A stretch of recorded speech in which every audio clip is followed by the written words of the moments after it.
The pharmacy vault shouldn't have opened at 2:47 a.m. Emily Carter froze mid-step in the sterile hallway of Silver Creek Medical Center, her sneakers silent on polished tile. That three-tone beep, executive override only. Her pulse kicked. Through the reinforced glass panel, she watched Ryan Holloway, the hospital owner's golden boy son, stuff fentanyl vials into his jacket with shaking hands. Their eyes met. His face twisted, not shame, but calculation. He crossed the distance in 4 strides and slammed her against the steel doorframe, her head cracking metal. "You didn't see anything." His breath reeked of whiskey and entitlement. Emily's vision blurred, old instincts firing through her blood, the kind you don't learn in nursing school, the kind that kept you breathing when mortars tore through field hospitals, in places the news never named. She didn't flinch. "Let go." He squeezed harder, grinning like this was already over. It wasn't. "Before we go further, I need you to do something. Follow this story to the end. Watch how the quiet ones fight back. Like this video, drop a comment with your city below so I can see how far this truth travels. Now let's show you what happens when power picks the wrong target." Emily Carter had mastered invisibility long before Silver Creek Medical Center hired her. She moved through the night shift like vapor, restocking crash carts, double-checking IV drips, catching mistakes doctors made when exhaustion carved holes in their judgment. The other nurses knew her name but not her story. That's how she wanted it. 12-hour shifts, 7 p.m. to 7 a.m., 5 nights a week. Clock in, do the work, clock out. No drama, no attention. The hospital itself sprawled across downtown Riverton like a glass and chrome monument to money. Silver Creek Medical Center wasn't just a hospital. It was a Holloway family empire. 60 years of control. 3 generations of wealth built on healthcare, real estate, political donations that kept regulators at arm's length. Their logo hung in every hallway, a silver maple leaf twisted into a caduceus. Elegant. Untouchable. Emily refilled the medication cart in the 4th floor ICU, her hands moving automatically. 2 a.m. The quietest hour. Most patients sedated or sleeping. Monitors beeped their steady rhythms. She liked this shift. No small talk, no forced smiles. Just work. "You ever sleep?" Marcus, the security guard, leaned against the nurse's station. Mid-50s, kind eyes. Too many years dealing with drunks in the ER. "Sleep's overrated." "Amen to that." He sipped coffee from a styrofoam cup. "Quiet tonight. Don't jinx it." He laughed, moving toward the elevator. Emily returned to her cart, counting morphine doses, logging everything twice. Protocol mattered. Shortcuts killed people. That's when the pharmacy alert pinged on her tablet. 3rd floor, vault access, executive override code. She frowned. Dr. Reeves sometimes pulled late-night emergencies, but he always called ahead. She checked the security log. No authorization, no emergency pages. Her stomach tightened. Emily walked to the stairwell, avoiding the elevator. Old habit. Always know your exits. The 3rd floor stretched empty, fluorescent lights humming overhead. The pharmacy sat at the far end, behind 2 locked doors and a biometric scanner. Through the reinforced window, she saw him. Ryan Holloway. 28, Harvard Med dropout, son of Gerald Holloway, the man who owned this building and half the city council. Ryan wore expensive scrubs like a costume, his hands moving fast, stuffing vials into his jacket pockets. Fentanyl, oxycodone, dilaudid, enough to kill a dozen people or make a fortune on the street. Emily's training kicked in. Assess, document, report. She pulled out her phone, snapping 3 photos through the glass. Ryan's head jerked up, their eyes locked. For half a second, neither moved. Then his face shifted. Not fear, but irritation, like she'd interrupted something trivial. He crossed the vault in 4 strides, shoved the door open and grabbed her wrist before she could step back. His grip crushed bone against bone. "Delete those." His voice was flat, certain. "Now." Emily didn't struggle. Struggling telegraphed panic. "Let go. Delete them, and we forget this happened. You're stealing controlled substances. People are going to notice." He laughed, a sharp, humorless sound. "No, they won't, and if you talk, nobody's going to believe you." He leaned closer, whiskey-sour breath in her face. "You're nobody. I'm a Holloway. Think about that before you do something stupid." Emily's pulse stayed level. She'd been grabbed by men with more conviction and better training. This kid had strength, but no follow-through. She could break his grip in 3 moves: elbow strike, wrist lock, knee to the groin, but that would escalate. She needed him to make the mistake. "I said let go." Ryan's jaw tightened. He slammed her against the door frame, her skull bouncing off steel. Pain exploded white behind her eyes. "You don't get to give me orders." Emily's vision doubled, then focused. Blood trickled warm above her left eyebrow. She tasted copper. Somewhere deep, the part of her that survived Kandahar and Mosul woke up cold and precise. "Bad choice," she said quietly. Footsteps echoed down the hall. Marcus, flashlight swinging. "Everything okay down here?" Ryan released her, stepping back with a politician's smile. "Just a misunderstanding, right, Emily?" Marcus looked between them, eyes catching the blood on her forehead. "That doesn't look like a misunderstanding." "She slipped," Ryan said smoothly. "I was helping her up. Wasn't I, Emily?" Emily straightened, wiping blood with her sleeve. Her phone was still in her pocket, photos intact. "No, he assaulted me, and he's stealing drugs from the vault." Ryan's smile didn't falter. "Marcus, she's clearly confused. Maybe hit her head harder than I thought. We should get her checked out." Marcus hesitated. Emily saw the calculation in his eyes. 30 years of working for the Holloways, pension 2 years away, mortgage on a house he couldn't afford to lose. He was a good man, but good men had limits.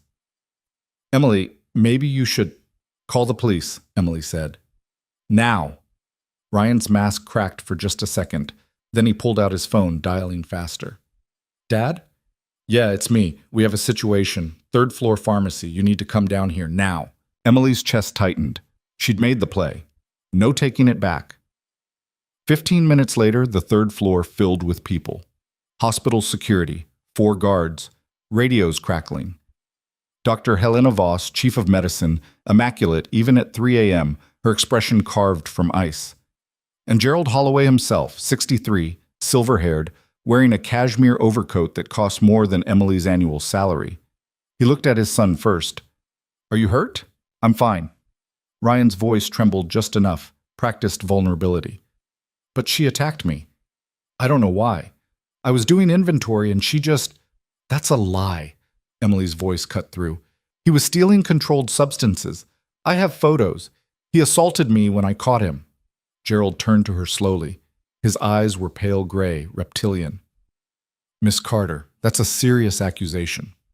"It's the truth. The truth." He repeated the word like it was foreign. "My son has no criminal record, no history of violence. You, however—" He glanced at Dr. Voss. "Her file?" Dr. Voss handed him a tablet without hesitation. Gerald scrolled, nodding. "Discharge from the Army. Psychological evaluation flagged for PTSD. History of aggression during service. 2 disciplinary reports for insubordination." He looked up. "Should we be concerned about your mental state, Miss Carter?" Emily's jaw tightened. Those reports were bullshit, filed by a commanding officer she'd refused to sleep with. The psych eval was standard post-deployment. But standing here, surrounded by Holloway money and Holloway lawyers, the facts didn't matter. The story did. "I'm not the one stealing drugs," she said evenly. "No?" Gerald gestured to Marcus. "Did you witness the alleged theft?" Marcus shifted uncomfortably. I saw them talking, heard raised voices. When I got there, she was bleeding. Because he slammed my head into the door frame." "That's not what I saw," Ryan said, wounded innocence perfected. "She lunged at me. I tried to restrain her. She must have hit the door when I pushed her away. I was defending myself." Gerald nodded, satisfied. "Dr. Voss, I think Miss Carter needs a medical evaluation, and perhaps a drug test, standard protocol after an incident like this." Emily's stomach dropped. A drug test would come back clean, but the implication alone would poison her credibility. They weren't just protecting Ryan. They were destroying her before she could fight back. "I want the police," Emily said. "Not hospital security. Real police." "Of course." Gerald's smile was surgical. "We'll cooperate fully with any investigation.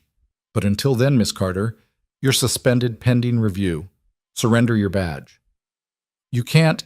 This is private property. You assaulted the owner's son. We have every right to remove you."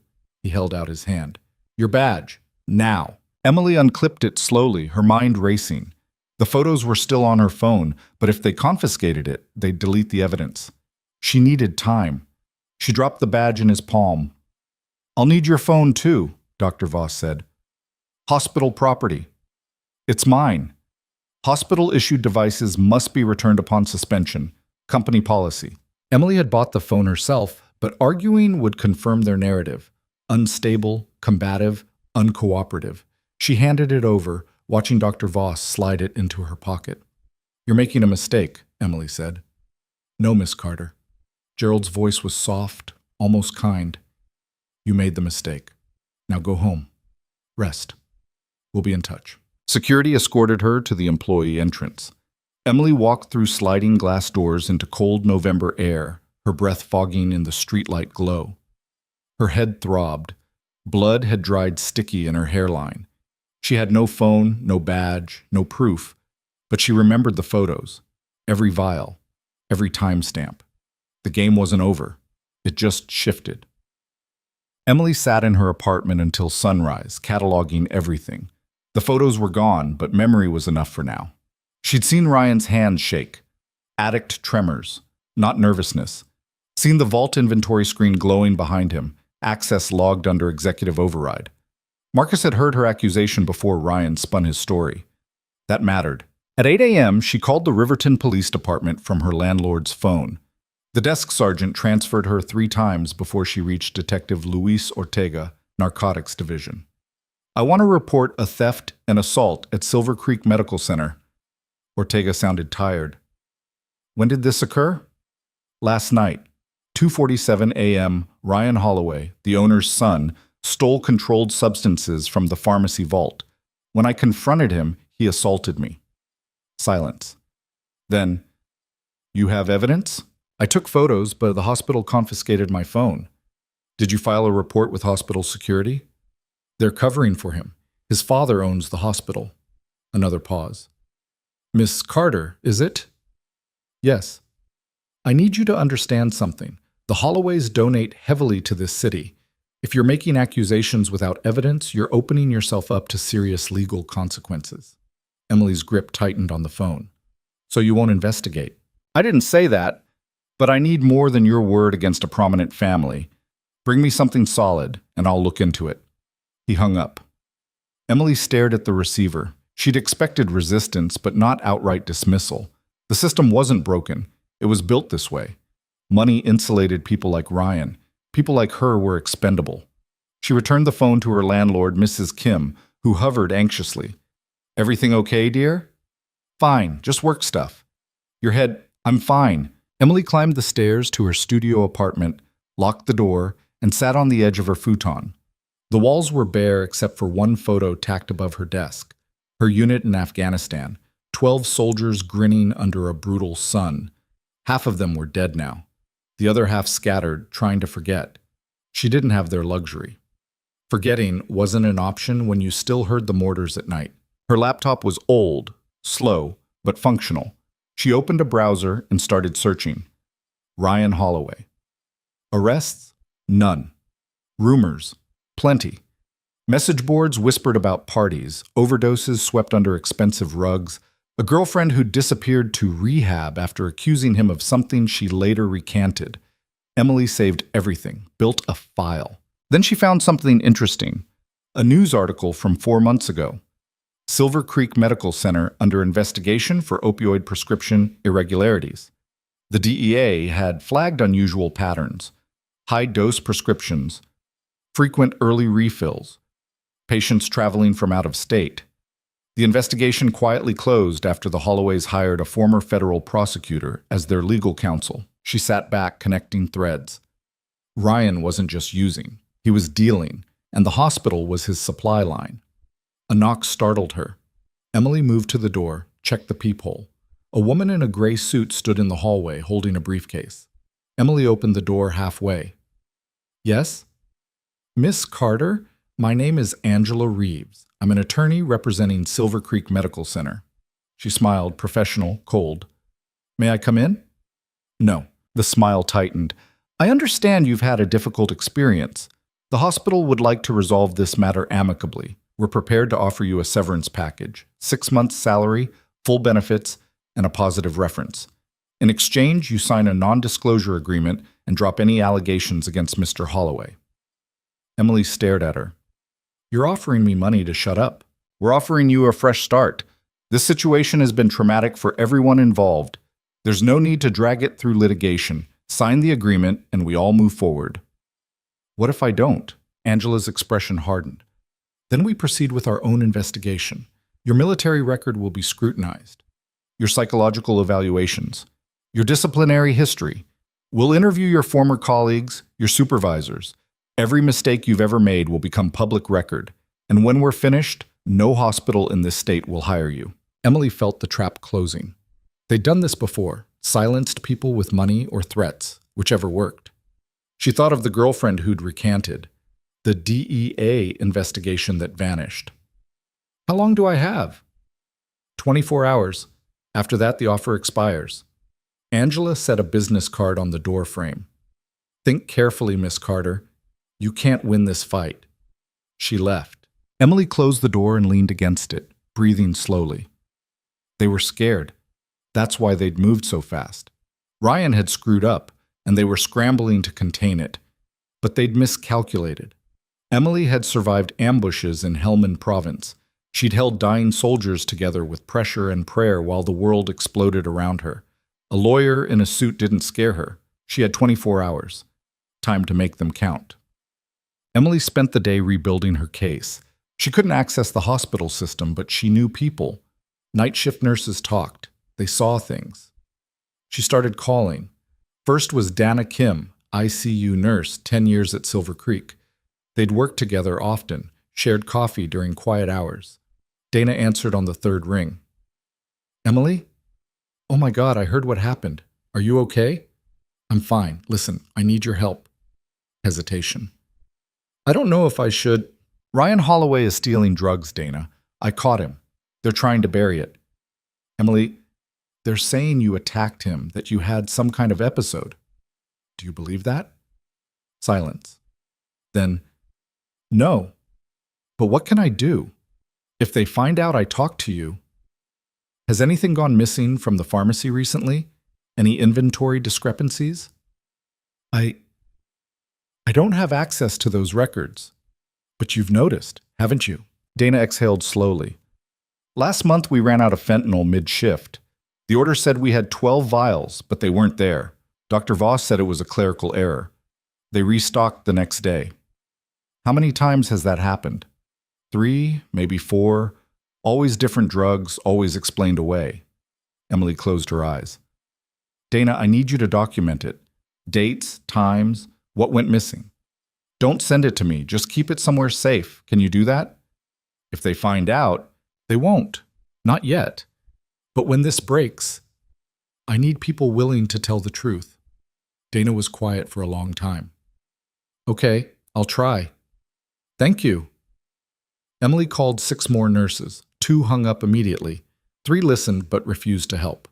1, Marcus's cousin, Teresa, agreed to watch the pharmacy logs and note anything unusual. It wasn't much, but it was something. That night, Emily couldn't sleep. Her head ached where Ryan had slammed it into the door. She kept replaying the moment, wondering what she should have done differently. But every scenario ended the same way. Her word against his money. At 3 a.m., her landlord knocked again. Emily opened the door, groggy. Mrs. Kim looked panicked. 2 men, downstairs. They say they're from the hospital. They want to talk to you. Emily's pulse spiked. Did they say why? No, but they look official. Emily pulled on jeans and a sweatshirt, moving quietly. She peered down the stairwell. 2 men in dark suits stood in the building lobby, scanning the mailboxes. Not hospital security. Too polished. Too still. Private investigators. Or worse. She retreated to her apartment, grabbed her laptop and the files she'd built, stuffed them into a backpack. If they were here to intimidate her, she wasn't giving them the chance. If they were here to destroy evidence, she'd make sure it survived. Emily climbed out the fire escape, dropped into the alley behind her building, and started walking. She had no phone, no car, nowhere safe to go, but she had one advantage they didn't expect. She knew how to disappear. Emily walked for 2 hours through Riverton's empty streets, circling back on herself, checking reflections in storefront windows. No tail. She ended up at a 24-hour diner near the bus station, ordered coffee she didn't drink, and opened her laptop. The Holloways were escalating. That meant she was getting close to something they couldn't afford to lose. She pulled up the DEA investigation again, reading every detail. The case had been assigned to Special Agent Monica Delgado, 20-year veteran, reputation for going after white-collar pill mills. The investigation flagged Silver Creek's prescribing patterns, initiated a records audit, then nothing, closed without charges. Emily found Delgado's contact information on the DEA website. She walked to a payphone outside the diner, fed it quarters, and dialed. It rang 4 times before a sharp voice answered. Delgado. My name is Emily Carter. I have information about Silver Creek Medical Center. That case is closed. I know. I think they paid you to close it. Silence. Then, ice cold. If you're recording this, I'm not. I'm a nurse. I caught Ryan Holloway stealing controlled substances 2 nights ago. They're covering it up. Then report it to local police. I did. They won't investigate. The Holloways own this city. Miss Carter, unless you have evidence, solid, documented evidence, there's nothing I can do. The previous investigation turned up irregularities, but nothing prosecutable. The hospital's records were clean. Because they falsified them. Can you prove that? Emily hesitated. Not yet. Then we have nothing to discuss. If you find something concrete, call me back. Delgado hung up. Emily slammed the receiver down. Everyone wanted proof, but the proof was locked inside a system designed to erase it. She returned to the diner, sat down, and stared at her reflection in the dark window. Exhaustion carved shadows under her eyes. She looked like the woman she'd been overseas, running on fumes and adrenaline, surviving one decision at a time. Her reflection shifted. A man slid into the booth across from her. Emily's hand moved instinctively toward her hip, muscle memory for a sidearm she didn't carry anymore. The man raised his palms, non-threatening. Easy. I'm not here to hurt you. He was maybe 40, black, fit, wearing a leather jacket and jeans. His eyes were calm, assessing, military. She recognized the posture. Who are you? Name's Jackson. I work for a security consulting firm. We've been keeping an eye on Silver Creek Medical Center for a while now. Why? Because someone's moving a lot of product through that hospital, and it's not just sloppy prescribing. We think it's organized. We think Ryan Holloway is the weak link, and we think you just kicked the hornet's nest. Emily studied him. You're private? We work for people who don't want their names attached. People with money who lost family to opioids. People who want the Holloways to pay. So you're vigilantes, Jackson smiled. We're thorough, and we have resources the police don't. Question is, do you want help, or do you want to keep fighting alone? Emily's instincts screamed caution. She didn't know this man, didn't know who he worked for. But she was out of options, and he was offering a lifeline. What do you want from me? Your testimony, your evidence, everything you saw. We've been building a case for 8 months, but we need an insider. Someone who can testify to the theft. Someone credible. They destroyed my credibility. Not where it counts. You're military. That carries weight with federal prosecutors. And if you help us, we make sure you're protected. Emily shook her head. The DEA already walked away. Because the Holloways bought their way out. But federal prosecutors don't like being embarrassed. Give them a case they can't ignore, and they'll move. We just need you to trust us long enough to build it. Emily looked at her cold coffee, the worn table, the empty diner. She thought about Ryan's smirk, Gerald's cold dismissal, the lawyer threatening to destroy her life. She thought about the soldiers she'd lost, the ones who died because someone made a mistake, cut a corner, prioritized the wrong thing. What do you need me to do? Jackson slid a phone across the table. First, take this. Burner. Encrypted. Don't use anything else. Second, write down everything you remember from that night. Times, details, what he said. Third, lie low. They're looking for you, and they won't stop until they either buy you off or bury you. Emily picked up the phone. And if I help you? Then we make sure Ryan Holloway and his father spend the rest of their lives in a federal prison. Interested? Emily met his eyes. She saw no deception there, just cold, professional anger. Yeah, she said. I'm interested. Jackson stood, dropped cash on the table. Someone will contact you within 48 hours. Until then, stay invisible. He walked out into the night. Emily sat alone, holding the burner phone, feeling the weight of what she'd just agreed to. She'd crossed a line. No going back now. Outside, the first gray light of dawn crept over Riverton's skyline. Somewhere in that city, Ryan Holloway was sleeping off his high, confident he'd won. Emily pocketed the phone and left the diner. The war wasn't over. It was just beginning. The burner phone buzzed at 7 a.m., jolting Emily awake in a motel room that smelled like mildew and defeat. She'd paid cash for 3 nights at the Starlight Motor Lodge on the edge of Riverton, where the clerk didn't ask questions and the neighbors minded their business. The mattress sagged in the middle, springs digging into her spine, but she'd slept in worse places. She grabbed the phone. Unknown number. She answered without speaking. "Carter?" A woman's voice, clipped and professional. "Who is this?" "Name's Simmons.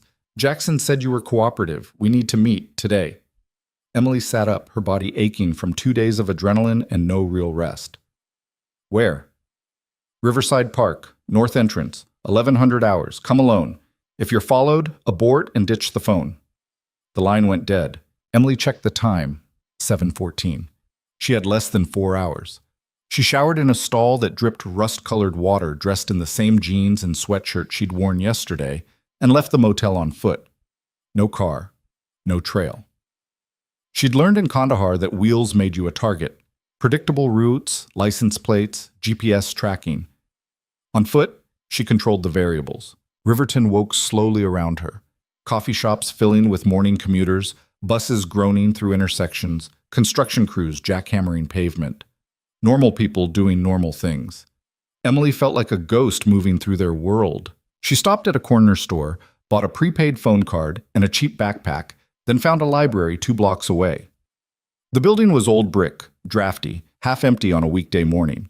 She claimed a computer terminal in the back corner, angled so she could see both exits. First, she searched for Simmons. Nothing. Too common a name without context. Then she dug into Jackson's security consulting claim. A few firms in the area matched that description. Executive protection, private investigations, corporate espionage masquerading as risk assessment. She couldn't verify which one employed him, but the story held together. Rich people did hire muscle when the system failed them. Next, she searched Silver Creek Medical Center again, this time focusing on financials. The hospital was privately held, so detailed records were scarce, but public tax filings showed revenue of $200 million annually. Gerald Holloway sat on 4 corporate boards, donated to 3 city council members, and had his name on a wing at Riverton University. The family wasn't just wealthy, they were infrastructure. Emily leaned back, rubbing her temples. Taking down someone like Gerald required more than testimony. It required leverage, pressure applied from angles he couldn't control. And she didn't have that. Not yet. She logged off, left the library, and walked toward Riverside Park, taking a route that doubled back on itself 3 times. No one followed. She arrived at the north entrance at 10:50, nerves humming. The park stretched along the Silverwood River, brown water churning over rocks, bare trees reaching skeletal branches toward a gray sky. Joggers passed in neon windbreakers. A homeless man slept under a tarp near the public restrooms. Emily walked the perimeter twice, scanning faces, looking for anything wrong. At 11 exactly, a woman approached. Late 30s, white, athletic build, dark hair pulled tight in a bun. She wore running gear but moved like someone who'd never jogged for leisure in her life. Her eyes swept Emily once, cataloging threat level. "Carter? Simmons? Walk with me." They moved along the river path, maintaining a casual pace. Simmons didn't look at her, eyes forward, voice low. "Jackson briefed me. You witnessed Ryan Holloway stealing controlled substances. He assaulted you. The hospital's covering it up. That's right? Do you have the photos?" "Hospital confiscated my phone." Simmons didn't react. "What about witnesses?" "Marcus, the security guard, but he won't testify, too scared of losing his job." "Anyone else?" "A few nurses noticed inventory discrepancies. One's documenting it, but they won't go public unless there's protection." Simmons nodded, processing. "We've been tracking Ryan for 6 months. Surveillance, financial records, informants. He's moving product through 3 channels: hospital theft, prescription fraud, and direct buys from a supplier in Cincinnati. Conservative estimate, he's clearing $40,000 a month. Emily's stomach turned. And his father knows? Gerald's not stupid. He knows something's wrong, but he's insulated Ryan his whole life. This time, though, Ryan's gotten sloppy. The assault on you, the stolen drugs, that's panic behavior. He's using more than he's selling, and when addicts panic, they make mistakes. So what do you need from me? Simmons stopped near a bench, finally looking at her. We need you on record. A sworn statement detailing what you saw, what he said, what happened. We need you to testify when this goes federal. Federal? The DEA won't touch this again unless we hand them a case they can't ignore. We're building that case, but the moment you go on record, the Holloways will come after you hard. Legal threats, character assassination, maybe worse. You'll need protection. What kind of protection? Safe house. New identity if it comes to that. We've done this before. People who cross the Holloways don't usually walk away, but we make sure our witnesses survive long enough to put them in prison. Emily studied Simmons. Who's paying you? People who've lost enough to want justice more than money. That's all you need to know. Not good enough. If I'm risking my life, I need to know who's backing this. Simmons hesitated, then lowered her voice. Rebecca Landry, does that name mean anything to you? Emily shook her head. Landry's daughter, Melissa, died 2 years ago. Opioid overdose. Pills prescribed by a Silver Creek doctor, filled at a Silver Creek pharmacy, sold on the street by someone connected to Ryan Holloway. Rebecca's husband is Thomas Landry, tech billionaire, very private, very pissed. He's funding this investigation out of pocket. Not for publicity, for revenge. Emily absorbed that.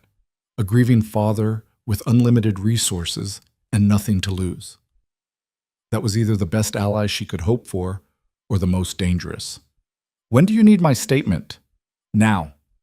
Simmons pulled a small recording device from her jacket. Tell me everything, start to finish. Don't embellish. Don't leave anything out. Emily glanced around the park. Joggers still passed. The homeless man hadn't moved. Nothing felt wrong, but everything felt exposed. Here, public spaces are safer than you think.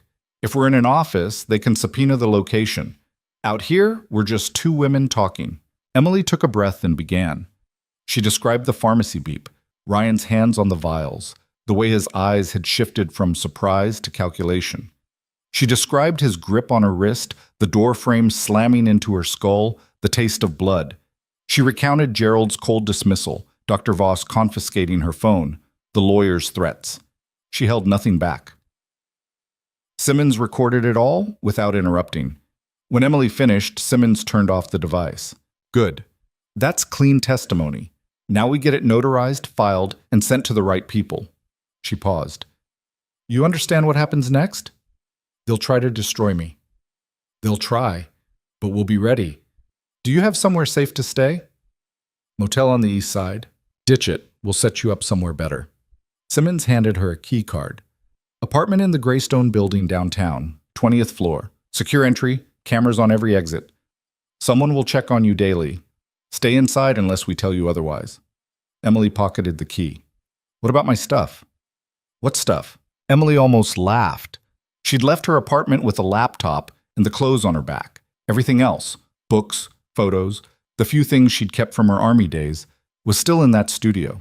The Holloways probably had people watching it. Never mind. Simmons softened slightly.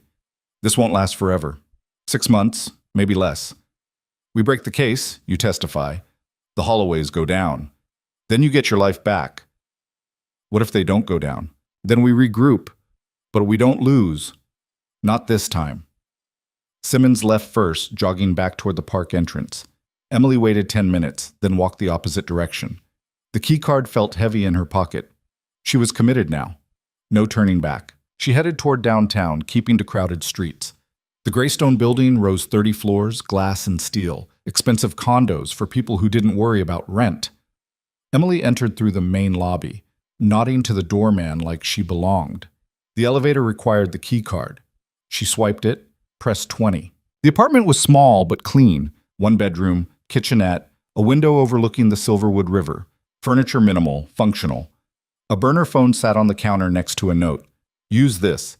Check in daily at 1800 hours. Emily dropped her backpack, locked the door, and sank onto the couch. For the first time in 2 days, she felt marginally safe. But safety was relative. The Holloways had lawyers, investigators, connections that reached into police departments and city government. Simmons had money and motivation. Emily had her testimony and nothing else. She pulled out the laptop, connected to the apartment's Wi-Fi, and started digging again. This time she searched for Rebecca Landry. The results came fast. Rebecca Landry, 52, philanthropist, former nonprofit director, married to Thomas Landry, founder of Helix Technologies. Their daughter, Melissa, had died at 23, official cause listed as accidental overdose. The funeral was private. No interviews, no public statements, just a brief obituary and then silence. But Emily found something else. 3 months after Melissa's death, Thomas Landry quietly donated $10 million to a National Opioid Awareness Foundation, another $5 million to a legal defense fund for whistleblowers, and he'd hired a team of investigators, former FBI, DEA, Secret Service, people who knew how to dismantle criminal enterprises from the inside. Emily closed the laptop. She understood now. This wasn't just about justice. It was about a father who'd lost his daughter and decided to burn down everyone responsible. Gerald Holloway had no idea what was coming. The burner phone buzzed. New message. Statement filed. Expect contact from federal prosecutors within 72 hours. Stay low. Emily set the phone down and stared out the window. 72 hours.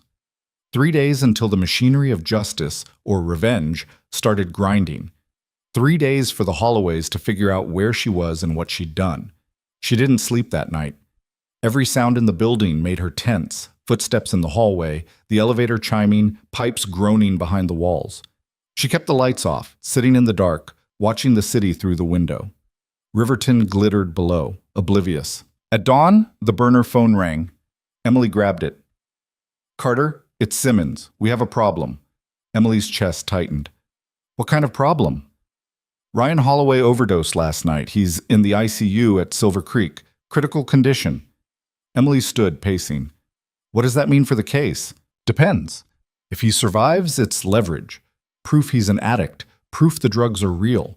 If he dies, Gerald will pivot the narrative. Make Ryan the victim. Blame external dealers. Redirect the investigation away from the hospital."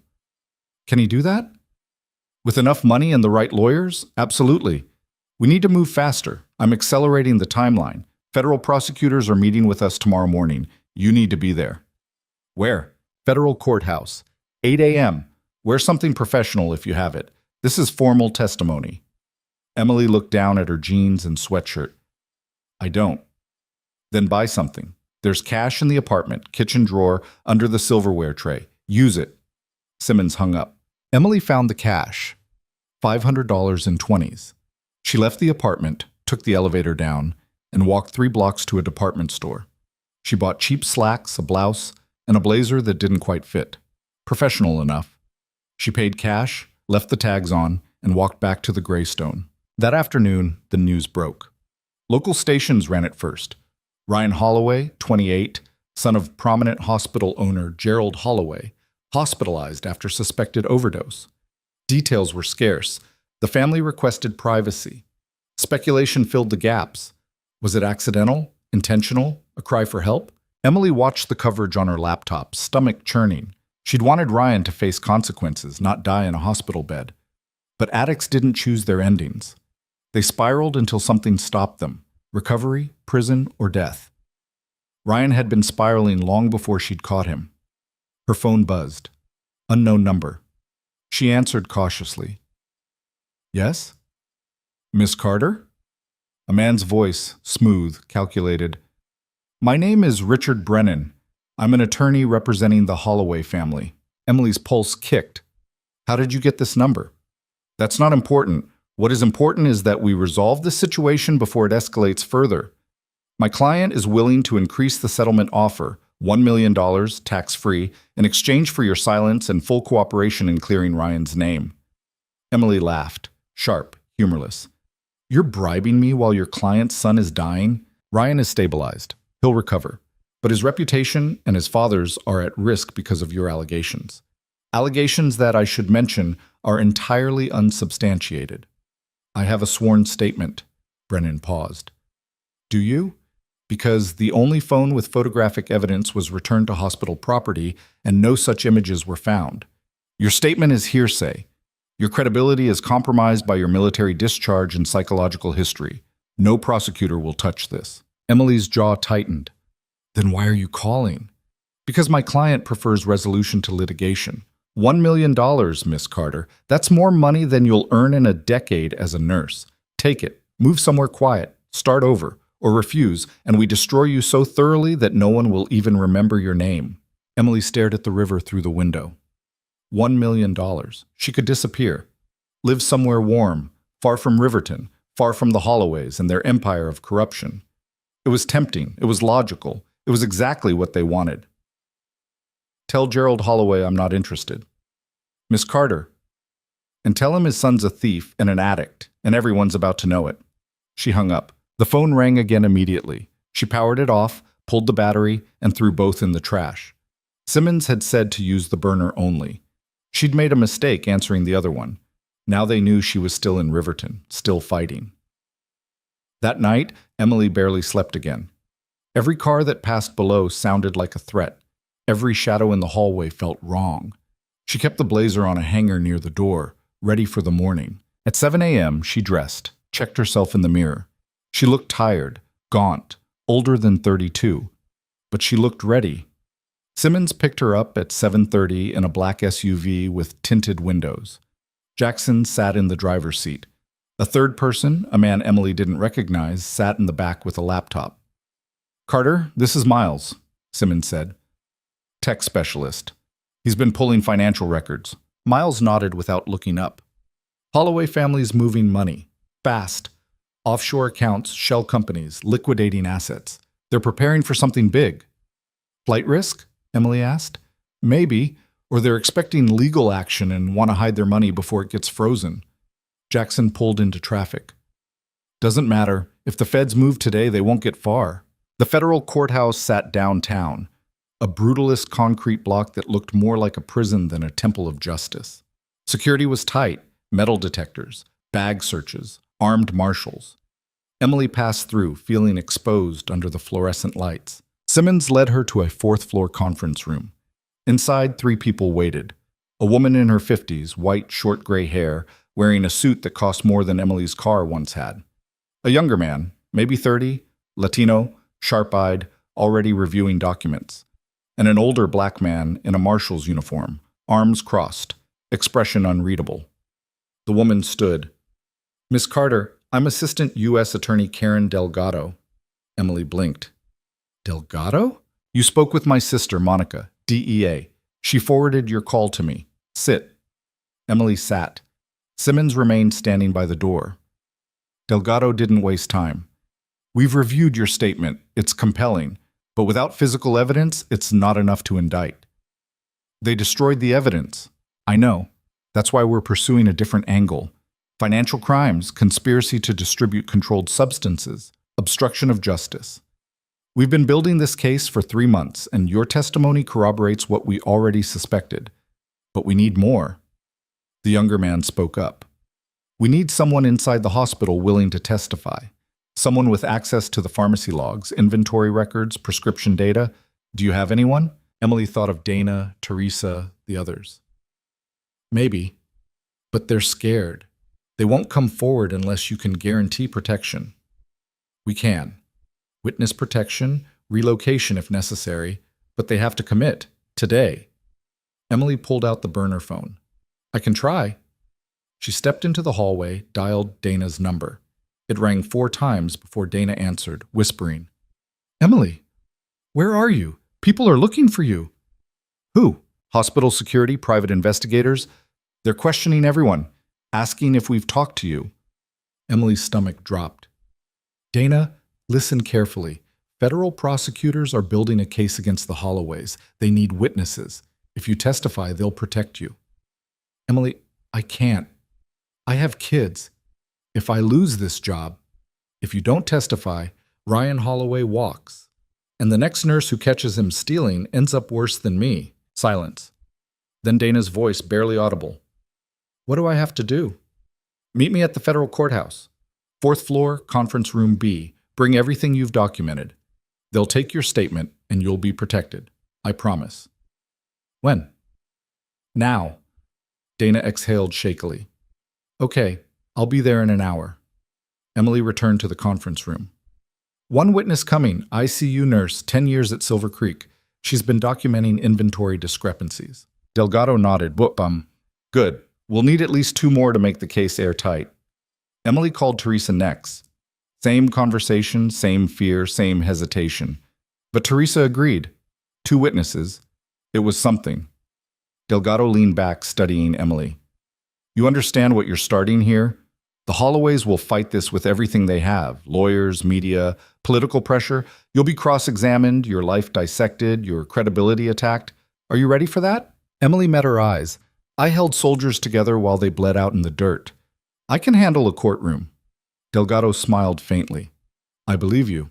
Over the next 2 hours, Dana and Teresa arrived separately. They gave their statements, handed over documentation, signed affidavits. The younger prosecutor, whose name was Ruiz, cross-referenced their testimony with financial records Miles had pulled.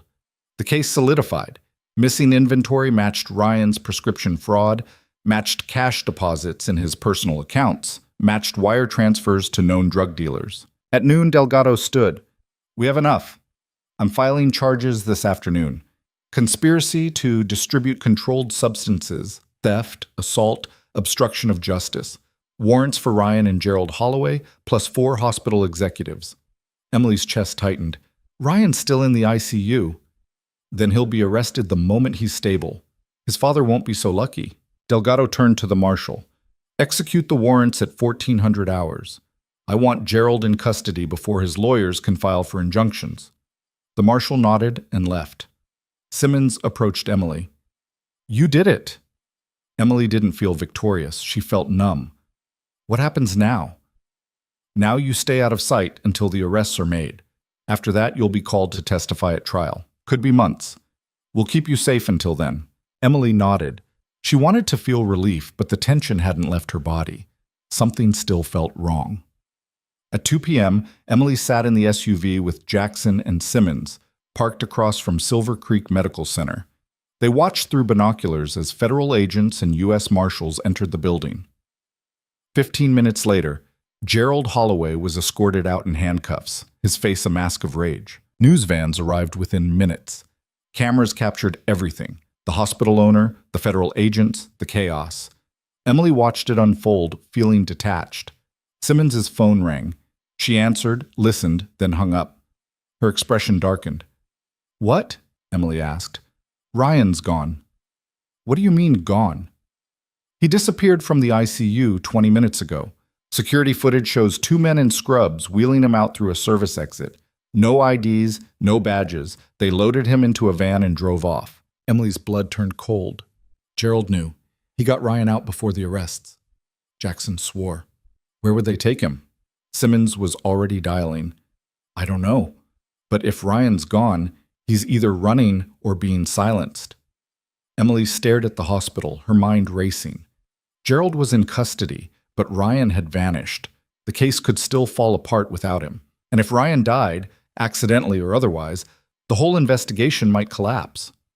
We have to find him, Emily said. Simmons looked at her. That's not your job anymore.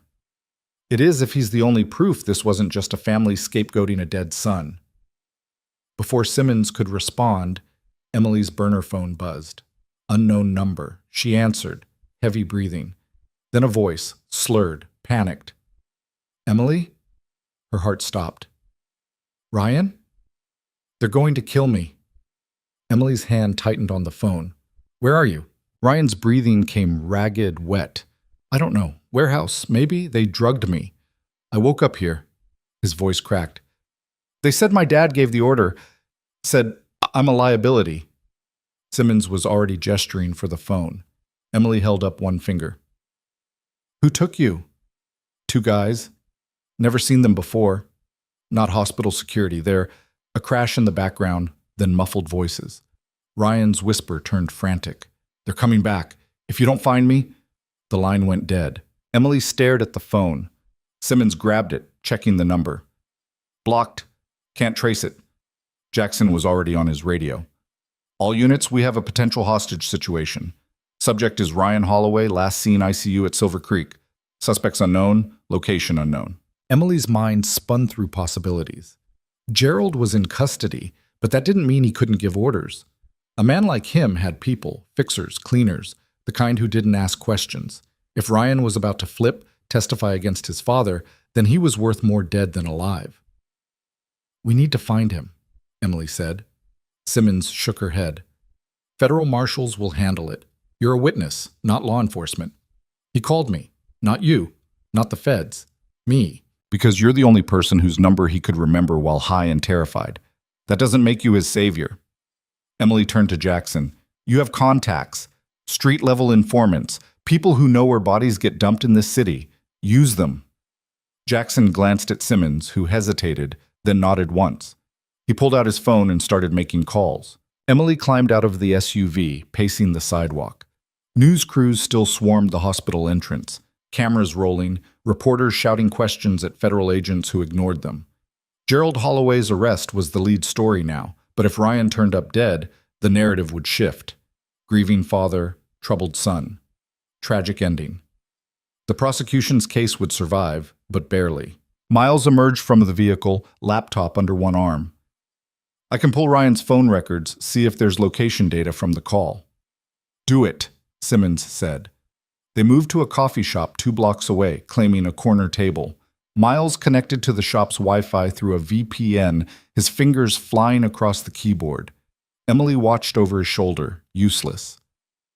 She understood trauma medicine, not digital forensics. Got something, Miles said. The call bounced off a cell tower on the south side. Industrial district near the river, that's a 5 square mile radius. Narrow it down, Simmons ordered. Working on it. Miles pulled up satellite maps, overlaying them with property records. Lots of abandoned warehouses in that area. Steel plant shut down in 2019. Textile factory closed last year. Could be any of them. Emily studied the map. The south side was Riverton's forgotten zone. Rusted infrastructure, homeless camps, places where people disappeared and nobody looked too hard. If you wanted to kill someone quietly, that's where you'd do it. Jackson returned, phone pressed to his ear. He hung up and approached the table. One of my guys saw a white van near the old Grayson Steel complex an hour ago. 2 men unloading something wrapped in a tarp. Could be nothing. Could be Ryan. Simmons stood. We call the marshals. Let them sweep it. That'll take hours, Emily said. Warrants, tactical planning, negotiation protocols. Ryan doesn't have hours. Then he's already dead, and rushing in gets us killed too. Emily met her eyes. Or we confirm he's there, feed the location to the marshals, and they move fast. I'm not asking to kick down doors. I'm asking to verify the target. Simmons looked at Jackson. Your call. Jackson exhaled slowly. If we're wrong, we waste time. If we're right and wait, the feds find a body. I say we look. Simmons cursed under her breath. Fine, but we do this smart. No heroics. We confirm, we call it in, we leave. Understood? Emily nodded, though she had no intention of walking away if Ryan was inside and dying. They drove south in 2 vehicles. Jackson and Emily in the SUV, Simmons and Miles in a sedan behind them. The city thinned as they crossed the Silverwood River, buildings giving way to gravel lots and chain-link fences topped with razor wire. Graffiti marked every surface. Broken glass glittered on cracked asphalt. The Grayson Steel complex sprawled across 12 acres, a graveyard of industrial ambition. Smokestacks jutted skyward like tombstones. Conveyor belts rusted into abstract sculpture. The main building, a 3-story brick structure with most windows shattered, sat at the center, surrounded by smaller warehouses. Jackson parked 2 blocks away, killing the engine. He pulled a pair of binoculars from the glove compartment, scanning the complex. White van. Northeast corner, near loading bay 3. He handed the binoculars to Emily. She focused. The van sat alone, rear doors open, no movement, no guards visible. Too easy. Could be a trap, she said. Could be they're inside and don't expect company. Simmons joined them, carrying a tactical radio. Marshals are 20 minutes out. They want us to hold position. Emily watched the van through the binoculars. 20 minutes. Ryan's voice echoed in her head. They're coming back. Time wasn't neutral. It was a weapon pointed at him. I'm going closer, she said. Carter? I'll stay out of sight. Just recon. If I see him, I radio, and we wait for backup. Jackson handed her a radio and a compact flashlight. Stay low. Stay quiet. You see hostiles, you abort. No arguments. Emily clipped the radio to her belt and started moving. The ground was uneven. Trash and metal debris scattered everywhere. She kept to the shadows, using abandoned equipment as cover. Her pulse stayed level. This wasn't her first time moving through hostile terrain. She reached the perimeter fence, found a gap where someone had cut the chain link, and slipped through. The loading bay loomed ahead, doors hanging crooked on broken hinges. She crouched behind a rusted drum, listening. Voices. 2 men, arguing in low tones. Supposed to make it look like an overdose, not a goddamn execution. Kid won't hold still, keeps thrashing. Then give him another dose. Boss wants this clean. Emily's stomach turned. She keyed the radio, whispering. 2 hostiles inside. They're talking about administering something. Sounds like they're trying to stage an overdose. Simmons' voice crackled back. Marshals are 15 minutes out. Hold position. Emily moved closer, angling for a view through the broken door.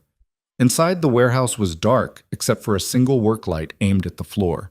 Ryan lay on a stained mattress, wrists zip-tied, shirt soaked with sweat. His eyes were half closed, pupils blown. One of the men knelt beside him, filling a syringe from a small vial. The second man paced, phone to his ear. Yeah, we're handling it. Another 10 minutes, he'll be gone. OD looks legit. Hospital records show he's been using. Nobody's gonna ask questions. Emily's hand moved to her hip, muscle memory reaching for a sidearm she didn't carry. She had no weapon, no backup, no plan except the truth staring her in the face. If she waited for the marshals, Ryan would be dead before they arrived. She keyed the radio again. They're dosing him now. If I don't intervene, he's dead in minutes. Carter, stand down. That's an order. Emily turned off the radio. She scanned the area looking for anything useful. A length of rebar leaned against the wall 10 feet away. A broken pallet offered scraps of wood with nails. Not much, but enough. She grabbed the rebar, tested its weight. Solid. 3 feet long, rust-flaked but heavy. Then she picked up a fist-sized chunk of concrete and hurled it through the warehouse's far window. The crash echoed like a gunshot. Both men spun toward the sound. The hell was that? Check it out. One man moved toward the noise, pulling a pistol from his waistband. The other stayed with Ryan, syringe in hand. Emily circled wide, staying low, waiting for the first man to pass. He stepped through the doorway, sweeping his gun left, then right. Emily came up behind him fast, swinging the rebar in a tight arc. It connected with the back of his knee. He collapsed with a shout, gun clattering across concrete. Emily didn't hesitate. She kicked the pistol away, then brought the rebar down on his wrist. Bone cracked. He screamed. The second man charged from inside, syringe forgotten. Emily sidestepped, using his momentum against him, and drove the rebar into his ribs. Air exploded from his lungs. He stumbled, gasping. She kicked his legs out, dropped him face first, and pressed the rebar across the back of his neck. Don't move, he wheezed, hands scrabbling at the concrete. The first man rolled onto his back, cradling his broken wrist, face twisted in pain. You're dead. You know that? You just killed yourself. Emily ignored him, moving to Ryan. His breathing was shallow, erratic. She checked his pupils, massively dilated, unresponsive. Overdose already in progress. She grabbed the syringe the second man had dropped, checked the vial. Fentanyl. Enough to stop his heart. She pulled out the flashlight, checked Ryan's airway. Clear, but barely. His lips were turning blue. Ryan, stay with me. His eyes fluttered. Emily? Yeah, you're going to be okay. No, I'm not. His voice was barely a whisper. I screwed everything up. My dad, the hospital, you. I'm sorry. Save it. You're not dying today. She keyed the radio back on. I have Ryan. He's critical. I need paramedics now. Simmons' voice was ice. What did you do? My job. Send help. Emily heard sirens in the distance, growing louder. She tilted Ryan's head back, monitoring his breathing. His chest rose and fell in shallow gasps. She'd seen this before. Soldiers overdosing on morphine stolen from field hospitals, thinking it would numb the pain. It never did. It just made the end quieter. "Stay awake," she said. Talk to me." "Why'd you come?" Ryan's eyes struggled to focus. "I tried to destroy you." "Because you called, and because I'm not like your father." "He really ordered this?" Emily glanced at the two men on the floor. The first one spat blood. "Ask them yourself when you testify." Ryan's laugh turned into a cough. "Testify? Right, like I'll make it that far." "You will, because I didn't drag you out of here just to watch you quit." Footsteps pounded outside. Jackson burst through the door, gun drawn, Simmons right behind him. They swept the room, securing the two men with zip ties pulled from tactical vests Emily hadn't known they carried. Simmons knelt beside Ryan, checking his vitals. "Pulse is weak. He needs Narcan." "In the van," Jackson said, already moving. He returned with a medical kit, pulled out a nasal spray applicator, and administered it. Ryan gasped, his body convulsing as the naloxone reversed the opioid overdose. Paramedics arrived 60 seconds later, federal marshals right behind them. The warehouse flooded with light and noise. Emily stepped back, letting the professionals work. Her hands were shaking now, adrenaline draining. Simmons approached, her expression somewhere between fury and reluctant respect. "You disobeyed a direct order." "Yeah." "You could have been killed." "But I wasn't, and Ryan's alive." Simmons stared at her. "You're reckless." "I'm effective." One of the marshals handcuffed the two men Emily had taken down. The first one glared at her. "Lawyer. I want a lawyer." The marshal yanked him to his feet. "You'll get one, right after you explain why you kidnapped a federal witness." Emily watched them being dragged away.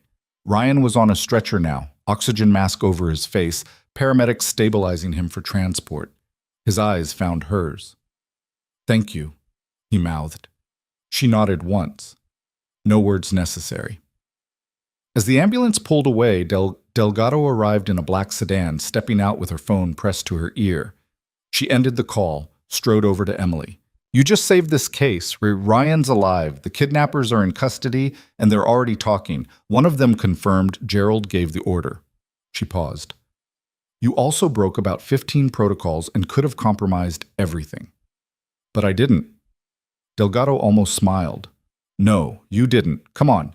We're moving you to a secure location. The Holloways know you're the linchpin now. They'll come for you next." Emily followed her to the sedan. As they drove away from the Grayson Steel complex, she looked back at the warehouse. Blood on concrete. Broken men. A near-death rescue. Just another day that felt like war. But the war wasn't over. Back at the federal courthouse, Emily sat in a windowless conference room while prosecutors debriefed her. Every detail, every decision, every second of the rescue. Delgado recorded it all, cross-referencing statements from the kidnappers, who were already cutting deals. Their story unraveled fast. Gerald Holloway had contacted them through an intermediary, a lawyer named Brennan, the same one who'd offered Emily the bribe. The order was simple. Make Ryan disappear, stage it as an overdose, ensure no testimony. They'd been promised $200,000. Now they were looking at federal conspiracy charges and flipping on everyone involved. "Brennan's in custody," Delgado said. "Arrested an hour ago. He's lawyering up, but his phone records are damning. Calls to Gerald, calls to the kidnappers, encrypted messages we're decrypting now. This goes deeper than we thought." Ruiz, the younger prosecutor, leaned forward.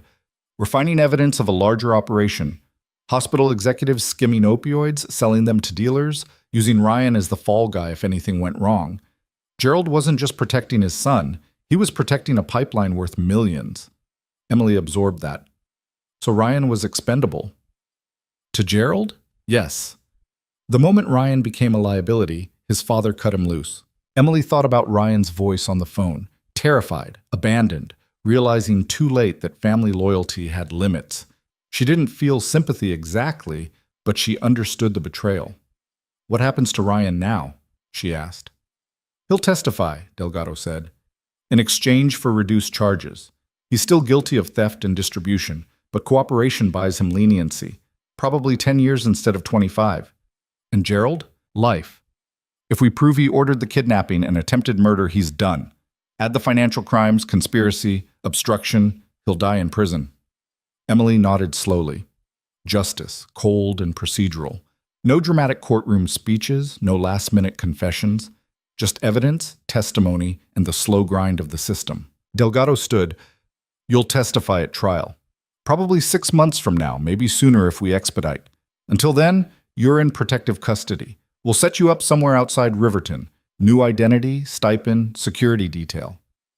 For 6 months? However long it takes. The Holloways still have reach. Associates, allies, people who'd rather you didn't testify. We can't take chances. Emily felt the walls closing in. 6 months of hiding, waiting, living in limbo. She'd survived worse, but that didn't make it easier. Do I have a choice? You always have a choice, but walking away now means looking over your shoulder for the rest of your life. Emily met her eyes. Then I guess I'm staying. Delgado nodded. Good. We'll move you tonight. As the prosecutors filed out, Jackson approached. You did good today. I got lucky. Luck's part of it. But you made the call when it mattered. Not everyone can do that.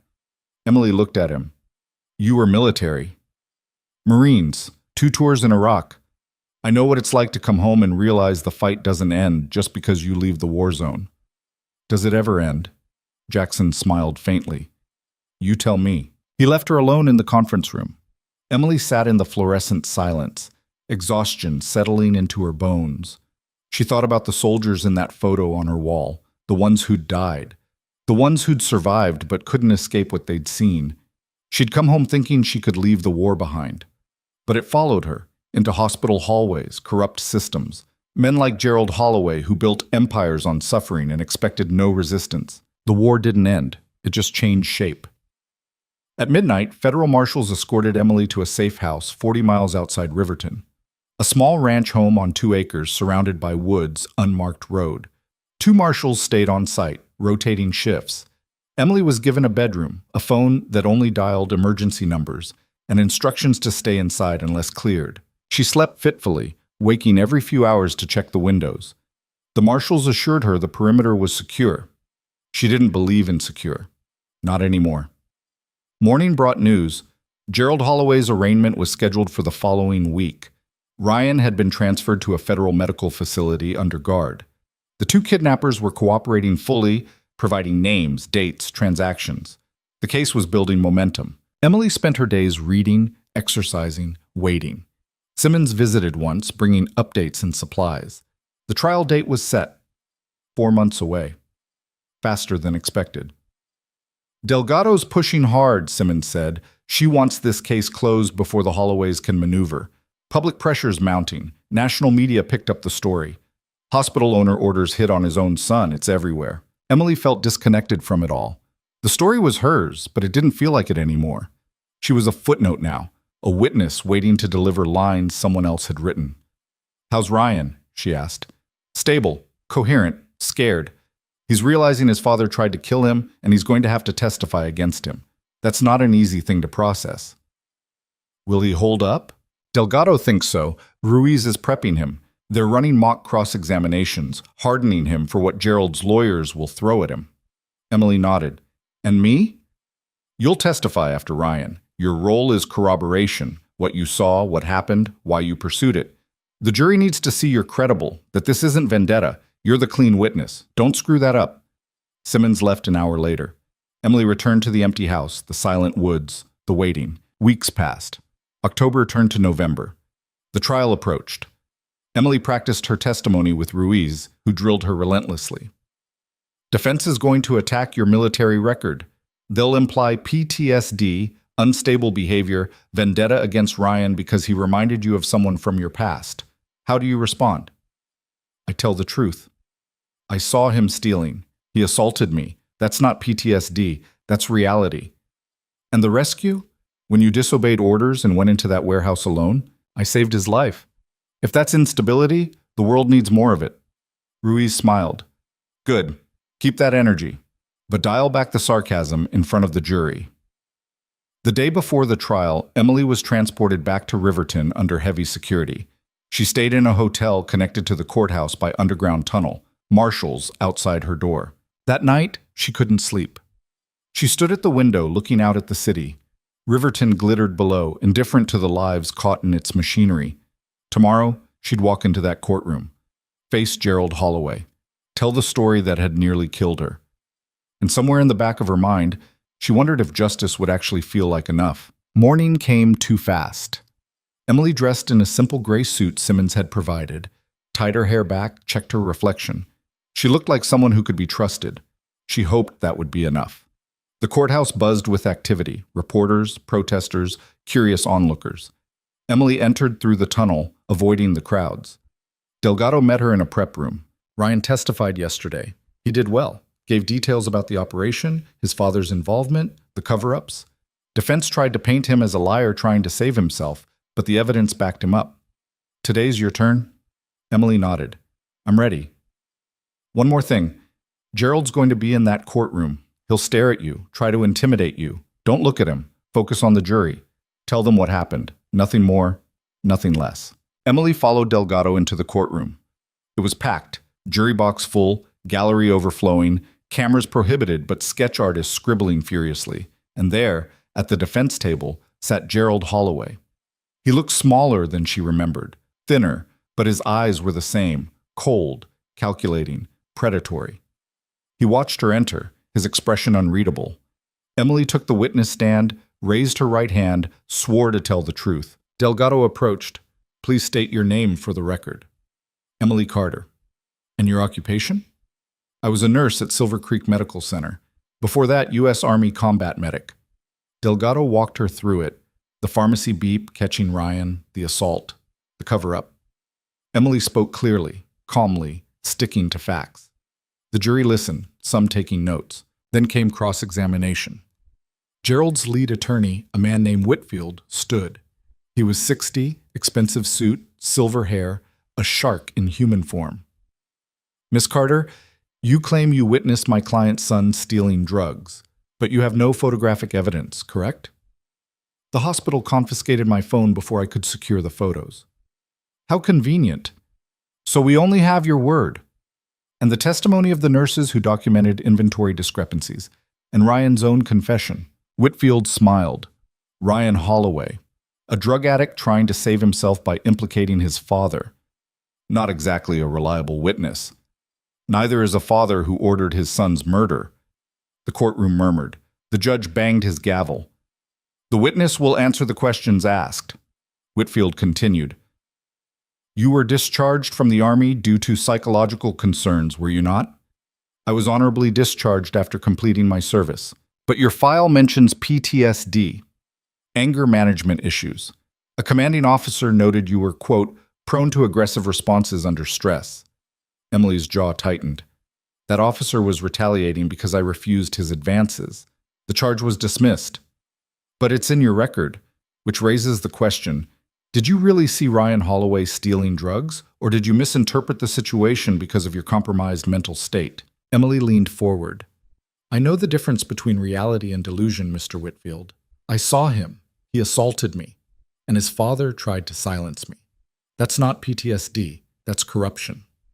Whitfield's smile thinned. He asked a few more questions, trying to poke holes, but Emily didn't waver. When he finally sat down, Delgado stood for redirect. Miss Carter, you risked your life to save Ryan Holloway when he was kidnapped. Why? Emily looked at the jury. Because I'm a medic.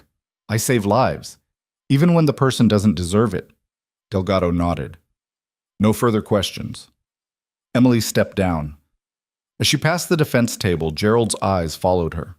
She didn't look back. The trial continued for 2 more days. Executives testified. Financial experts presented evidence. The kidnappers detailed their orders. The case was airtight.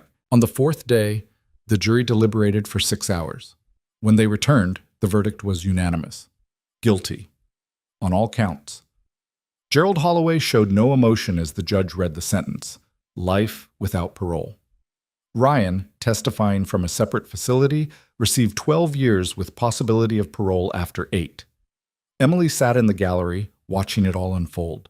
She felt no triumph. No satisfaction, just exhaustion. Outside the courthouse, reporters swarmed. Emily slipped out through the tunnel, avoiding them. Simmons met her at the exit. It's over, Simmons said. Is it? Gerald's done. Ryan's locked up. The hospital's under federal oversight. You won. Emily looked at her. Then why doesn't it feel like winning? Simmons didn't have an answer. That night, Emily returned to the safe house one last time. Tomorrow, she'd be released from protective custody, free to go wherever she wanted. Start over. She sat on the porch, watching the sunset through the trees. Her phone, her real phone, returned after the trial, buzzed. A message from Dana. We're organizing. Nurses at Silver Creek, pushing for reforms, better oversight, whistleblower protections. Thought you'd want to know. Emily stared at the message. The fight didn't end with Gerald. It never did. Systems didn't change because one man went to prison. They changed because people kept pushing. She typed back, "Keep me posted." Then she stood, walked inside, and started packing. She had no idea where she'd go next, but she knew one thing. The war wasn't over, and she wasn't done fighting. Emily didn't leave Riverton. She told herself it was temporary, just until the dust settled, until she figured out where to go next. But 3 days after the verdict, she was still in the safe house, still checking her phone for updates, still unable to shake the feeling that walking away now meant leaving something unfinished. The call came on the fourth morning. Delgado's voice was tight, controlled anger barely concealed. "We have a problem." Emily sat up from the couch where she'd been pretending to read. "What kind?" Silver Creek's board of directors held an emergency meeting last night. They're claiming Gerald acted alone, that the hospital itself bears no institutional responsibility. They've hired a crisis management firm and are launching a PR campaign to distance the organization from the Holloway family. Can they do that? They're trying. They've already issued statements. Gerald was a rogue actor. Ryan was an addict they tried to help. The system worked because we caught them. They're positioning themselves as victims. Emily's grip tightened on the phone. What about the executives who helped cover it up? The ones who pressured witnesses? 3 resigned, 2 were fired.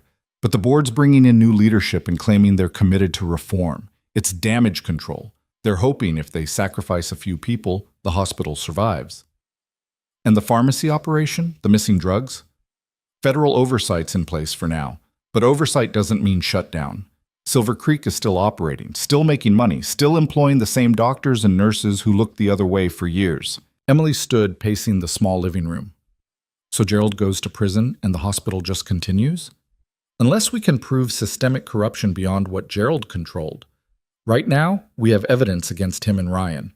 The hospital's lawyers are arguing everything else was isolated incidents, individual failures, not institutional policy. That's bullshit. It's also strategic, and without more witnesses willing to testify about long-term patterns, we can't prove otherwise. Emily thought of Dana's message. Nurses organizing, pushing for change from inside. What if we had more testimony? People willing to go on record about what they saw over the years? Delgado paused. If you can deliver that, I'll file amended charges. But it has to be solid. Dates, documentation, corroboration, not just anecdotes. Give me a week. Carter, you're not an investigator. I know these people. They trust me. Let me try. Delgado exhaled slowly. 1 week. Then I need something actionable or the case stays as is. Emily hung up and immediately called Dana. Dana answered on the second ring, voice hushed. Emily, I'm at work. Can't really talk. I need names, nurses, techs, anyone who's seen suspicious activity at Silver Creek over the past 5 years. Inventory issues, prescription irregularities, pressure to falsify records. Anyone willing to testify. Silence. Then, that's a lot of people putting their jobs on the line. The hospital's going to survive this unless we prove it's rotten all the way through. You want real change? This is how we get it. When do you need this? Yesterday. Dana was quiet for a moment. There's a meeting tonight, support group for staff dealing with the fallout, off campus. I can bring it up, see who's willing. Text me the address, I'll be there. That evening, Emily drove to a community center on Riverton's west side. The building was low-slung brick, wedged between a laundromat and a shuttered diner. Inside, folding chairs formed a circle in a multi-purpose room that smelled like coffee and old carpet. 15 people sat scattered around the circle. Nurses, techs, a pharmacist Emily recognized from the night shift. Dana stood near the front, talking quietly with Teresa. When Emily entered, conversation stopped. Dana crossed the room. Glad you came. Everyone, this is Emily Carter. A few nods. A few averted eyes. One older nurse, black woman, maybe 50, name tag reading Gloria, stood and extended her hand. Heard what you did. Took guts. Emily shook her hand. I didn't do it alone. Gloria gestured to the circle. We've all seen things. Most of us kept our heads down because that's how you survive. But surviving isn't enough anymore. Emily took a seat. Donna began the meeting with introductions, then opened the floor. One by one, people spoke. A pharmacy tech described pressure from Dr. Voss to adjust inventory logs when counts didn't match. She'd tell me it was clerical errors, but it happened every month. I started keeping my own records just in case. A night shift nurse detailed a patient who died after receiving the wrong medication, a fatal dose of potassium instead of saline. The investigation was buried. They blamed the resident, transferred him to another hospital, and scrubbed the records. Another nurse, younger, barely holding it together. I reported a doctor for writing unnecessary opioid prescriptions. HR told me to drop it, or I'd be written up for insubordination. I dropped it. Story after story. Each one a fracture in the system, papered over with threats and payoffs and silence. Emily listened, cataloging every detail. When the last person finished, she stood. Federal prosecutors need testimony, sworn statements, documentation, anything you've kept. If enough of us go on record, we can prove this wasn't just Gerald. This was institutional. But it's risky. The hospital will fight back. You could lose your jobs, face legal threats, get blacklisted. Gloria spoke up. We already lost something. Our ability to sleep at night knowing we did the right thing. At least this way, maybe we get that back. A murmur of agreement rippled through the room. I'm in, the pharmacy tech said. Me too, said the nurse who'd lost the patient. One by one, they committed. By the end of the meeting, 12 people had agreed to provide statements. Emily contacted Delgado that night. I have 12 witnesses ready to testify about systemic issues at Silver Creek. Pharmacy fraud, patient deaths, HR cover-ups. How do we proceed? Delgado didn't hesitate. I'll send a team tomorrow to take statements. If this holds up, we file expanded charges against the hospital board and remaining executives. The next 3 days were a blur.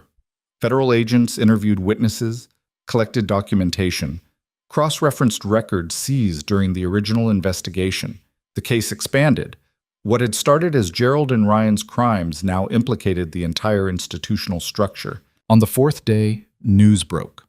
Federal prosecutors announced additional charges against Silver Creek Medical Center's board of directors, 4 hospital executives, and 2 doctors. The hospital released a terse statement denying all allegations and vowing to fight the charges. Emily watched the press conference from the safe house. Delgado stood at a podium flanked by FBI agents, laying out the evidence with clinical precision. The case was no longer about one corrupt owner. It was about a culture of negligence and greed that had cost lives. Reporters shouted questions. Delgado answered a few, then stepped aside. As the cameras cut away, Emily's phone buzzed. Unknown number. She answered warily. Miss Carter? A woman's voice, older, refined. My name is Rebecca Landry. Emily's pulse quickened. The woman funding Simmons's investigation.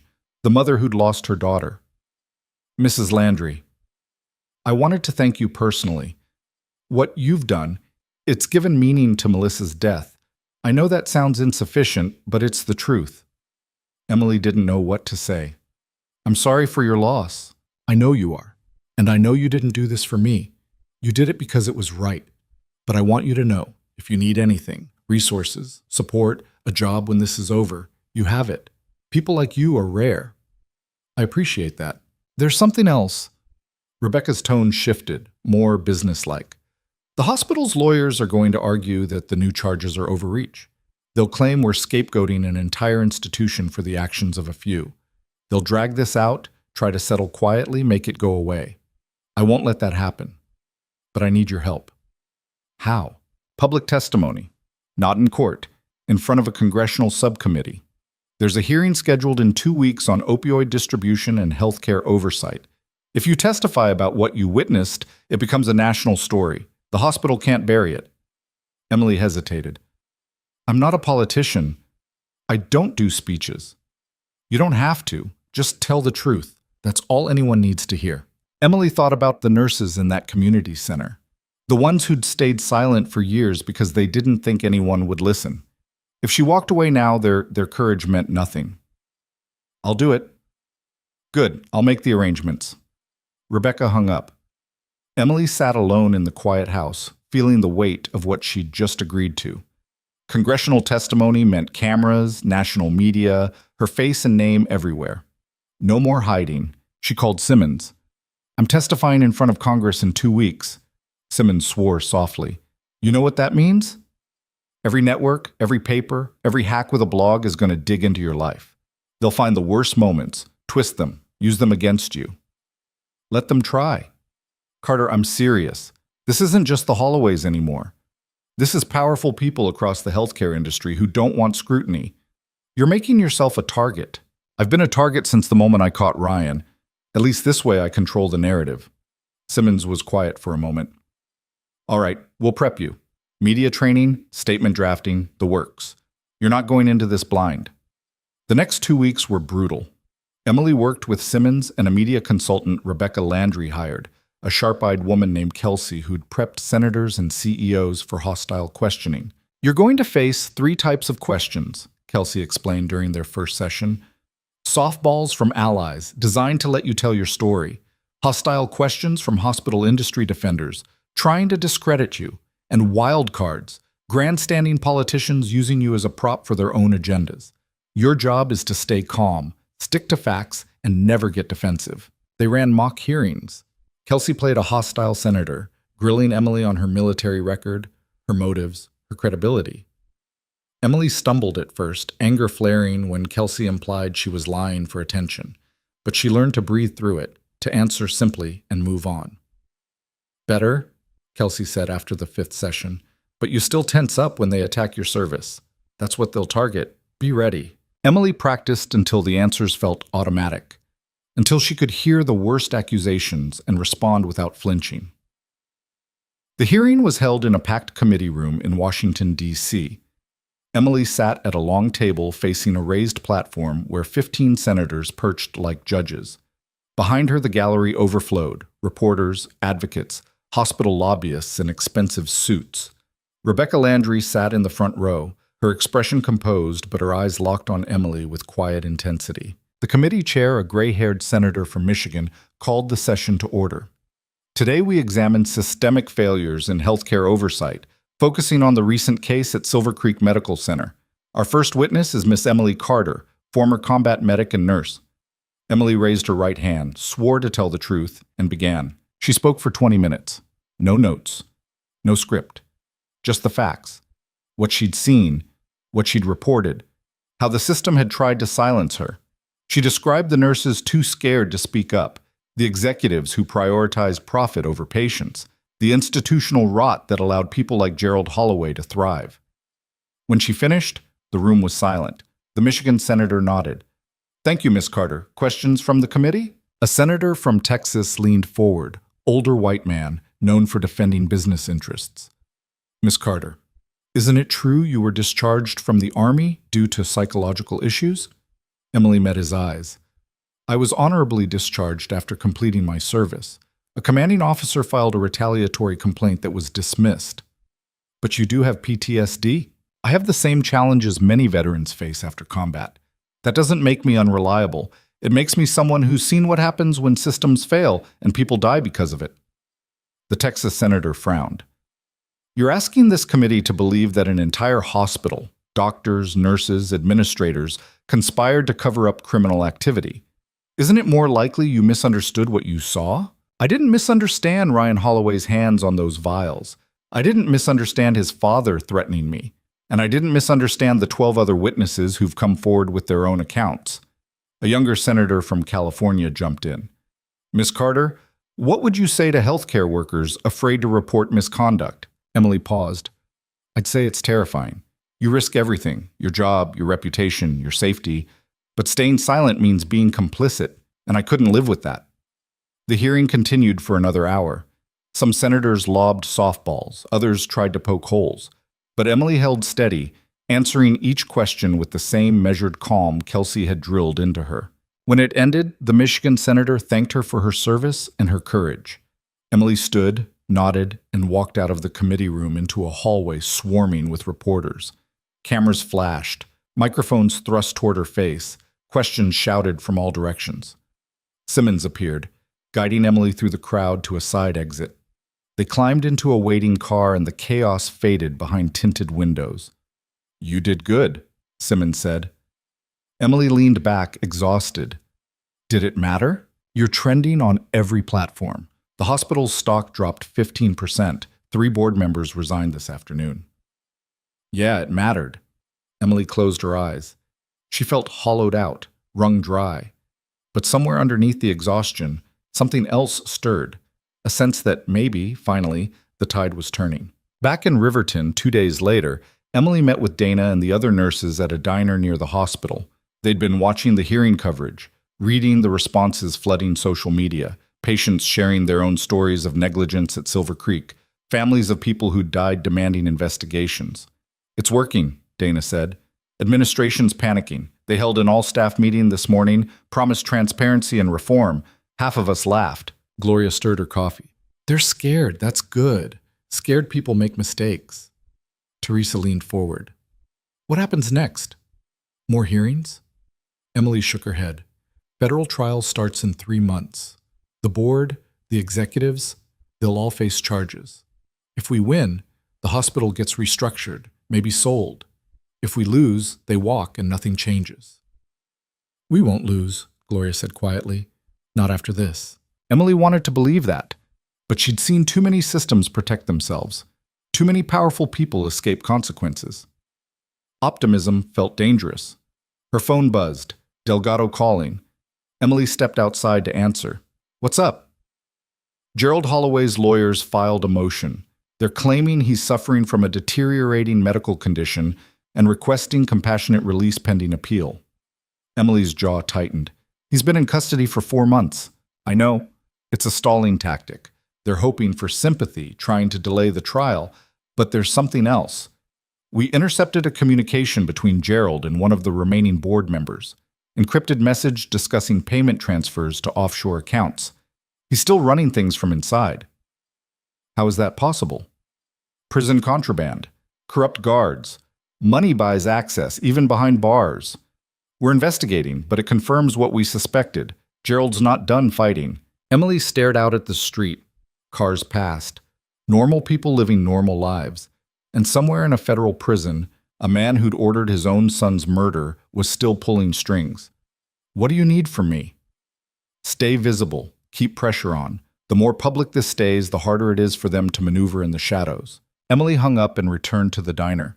The nurses were talking strategy, how to keep staff engaged, how to push for policy changes, how to rebuild trust in a hospital that had betrayed them. Emily listened, but her mind was elsewhere. Gerald was still fighting. The board was still maneuvering. The system was still protecting itself. This wasn't over. That night, Emily sat in her apartment. She'd moved back into her old studio after the trial, reclaiming the space the Holloways had tried to take from her. She pulled out her laptop and started digging again. The offshore accounts Delgado mentioned. She searched financial databases, cross-referenced shell companies, followed the money. It was slow work, tedious, but she'd learned patience in the Army. 3 hours in, she found something. A wire transfer from a Silver Creek-affiliated LLC to a consulting firm in the Cayman Islands. The firm's registered agent was a lawyer named Victor Hayes. She searched Hayes, corporate attorney, specialized in asset protection and crisis management. Then she found the connection. Hayes had represented another hospital CEO 5 years ago during a Medicare fraud investigation. The CEO had walked. The hospital had paid a fine and kept operating. Hayes was a fixer. And if the Holloways had hired him, it meant they were preparing for something big. Emily forwarded the information to Delgado with a note. "Look into Victor Hayes. I think he's helping them hide assets." Delgado replied within minutes. "Already on it. Stay safe." Emily closed the laptop and stared at the ceiling. Safe. She'd stopped believing in safe the moment Ryan Holloway slammed her head into that doorframe. Her phone rang. Unknown number again. She almost didn't answer. "Carter?" A man's voice, unfamiliar, cautious. Who is this? My name's Dr. Marcus Webb. I worked at Silver Creek for 8 years. I resigned after the trial. Emily sat up. Why are you calling? Because I have information about the board's plan to survive this, but I need protection before I talk. What kind of information? Webb hesitated. The kind that proves Gerald wasn't the only one ordering cover-ups. The kind that shows this goes back a decade. But if I come forward without guarantees, I'm a dead man. Emily's pulse quickened. Where are you? Somewhere safe, for now. Can you get me a meeting with the prosecutors? I can try, but you need to give me something, proof that you're legit. Check your email. I just sent you a file. Don't open it on your laptop. Use a secure terminal. And don't tell anyone you have it until you've read it. The line went dead. Emily grabbed her laptop, then stopped. Webb had said not to open it here. She grabbed her jacket, left the apartment, and walked 4 blocks to the library. It was nearly closing time, but she slipped inside, found an empty terminal, and logged into the anonymous email account she'd created during the first investigation. One new message. Subject line, "The real story." She opened it. A single PDF attachment, 40 pages long. The first page was a memo dated 6 years ago, addressed to the Silver Creek Board of Directors from Gerald Holloway. Subject: Operational efficiency through inventory optimization. Emily started reading. Her hands began to shake. The memo outlined a plan to systematically skim controlled substances from hospital inventory, sell them through third-party distributors, and funnel profits into offshore accounts. It included projected revenue, millions annually. It included risk mitigation strategies, falsifying records, intimidating witnesses, leveraging political connections. And at the bottom of the memo, 12 signatures. Every board member, every executive. They'd all known. They'd all agreed. This wasn't Gerald acting alone. This was institutional conspiracy from the top down. Emily downloaded the file onto a flash drive, deleted the email, and left the library. She called Delgado from a payphone. I have something. Evidence that the entire board approved the drug operation 6 years ago. Signed memo, detailed plan, everything. Delgado's voice sharpened. Where did you get it? A source. Former doctor at Silver Creek. He wants protection before he testifies. Get him to me. Tonight, if possible. Emily called the number Webb had used. It went to voicemail. This is Carter. Prosecutors are ready to talk. Contact me immediately. She waited. No response. 2 hours later, her phone buzzed. Text from an unknown number. Webb is dead. Car accident on Route 9. Single vehicle. No witnesses. Emily stared at the message, ice flooding her veins. She called Delgado. Webb's dead. Staged accident. Delgado swore viciously. Do you still have the file? Yes. Bring it to me. Now. And watch your back. Emily drove to the federal courthouse, paranoia riding shotgun. Every car behind her felt like a tail. Every shadow felt like a threat. She parked in the underground garage, took the elevator to Delgado's office. Delgado was waiting with Ruiz and 2 FBI agents. Emily handed over the flash drive. Delgado opened the file on her computer, reading in silence. When she finished, she looked up, eyes hard. This changes everything. If we can authenticate this memo, every person who signed it goes down. The hospital doesn't survive. It gets dismantled. Can you protect me? Emily asked. If they killed Webb to stop him from talking, I'm next. You're already in protective custody as a trial witness. We'll upgrade security. But Carter, you need to disappear until the trial. No public appearances. No contact with anyone outside this case. Emily thought of the nurses, the organizing, the fight she'd promised to see through. How long? 2 months. Maybe 3, until we've arrested everyone on this list and secured the evidence. Emily nodded slowly. 2 months in hiding, 2 months of waiting while other people fought her war. But if it meant bringing down the entire system that had protected the Holloways, it was worth it. All right, where am I going? Delgado stood. Somewhere they'll never find you. 3 hours later, Emily was on a plane to Montana under a false name, escorted by federal marshals. She landed in Billings just before midnight, was driven 2 hours into the wilderness, and deposited in a cabin with no phone signal and no neighbors for 10 miles. She was alone again. But this time, she wasn't running. She was waiting. And when she came back, she'd burn the whole thing down. The Montana cabin had no mirrors, which suited Emily fine. She didn't need to see what 2 months of isolation had carved into her face, the sharper cheekbones, the shadows under her eyes, the way her jaw set harder each morning she woke to silence and snow. The marshals rotated every 3 days. They brought supplies, news updates filtered through Delgado's office, and nothing else. No internet, no phone, no contact with the outside world except the encrypted messages that arrived on a government tablet every 72 hours. The messages were clinical. Arrests made, evidence authenticated, trial date confirmed. But one message, arriving on day 53, made Emily's hand stop mid-motion while chopping firewood. Ryan Holloway attempted suicide in federal custody. Survived. Psychiatric hold, trial testimony uncertain. Emily set down the axe and walked inside. She sat at the rough-hewn table, staring at the words until they blurred. Ryan had called her that night in the warehouse, terrified his father wanted him dead. Now he'd tried to finish the job himself. She understood that impulse more than she wanted to admit.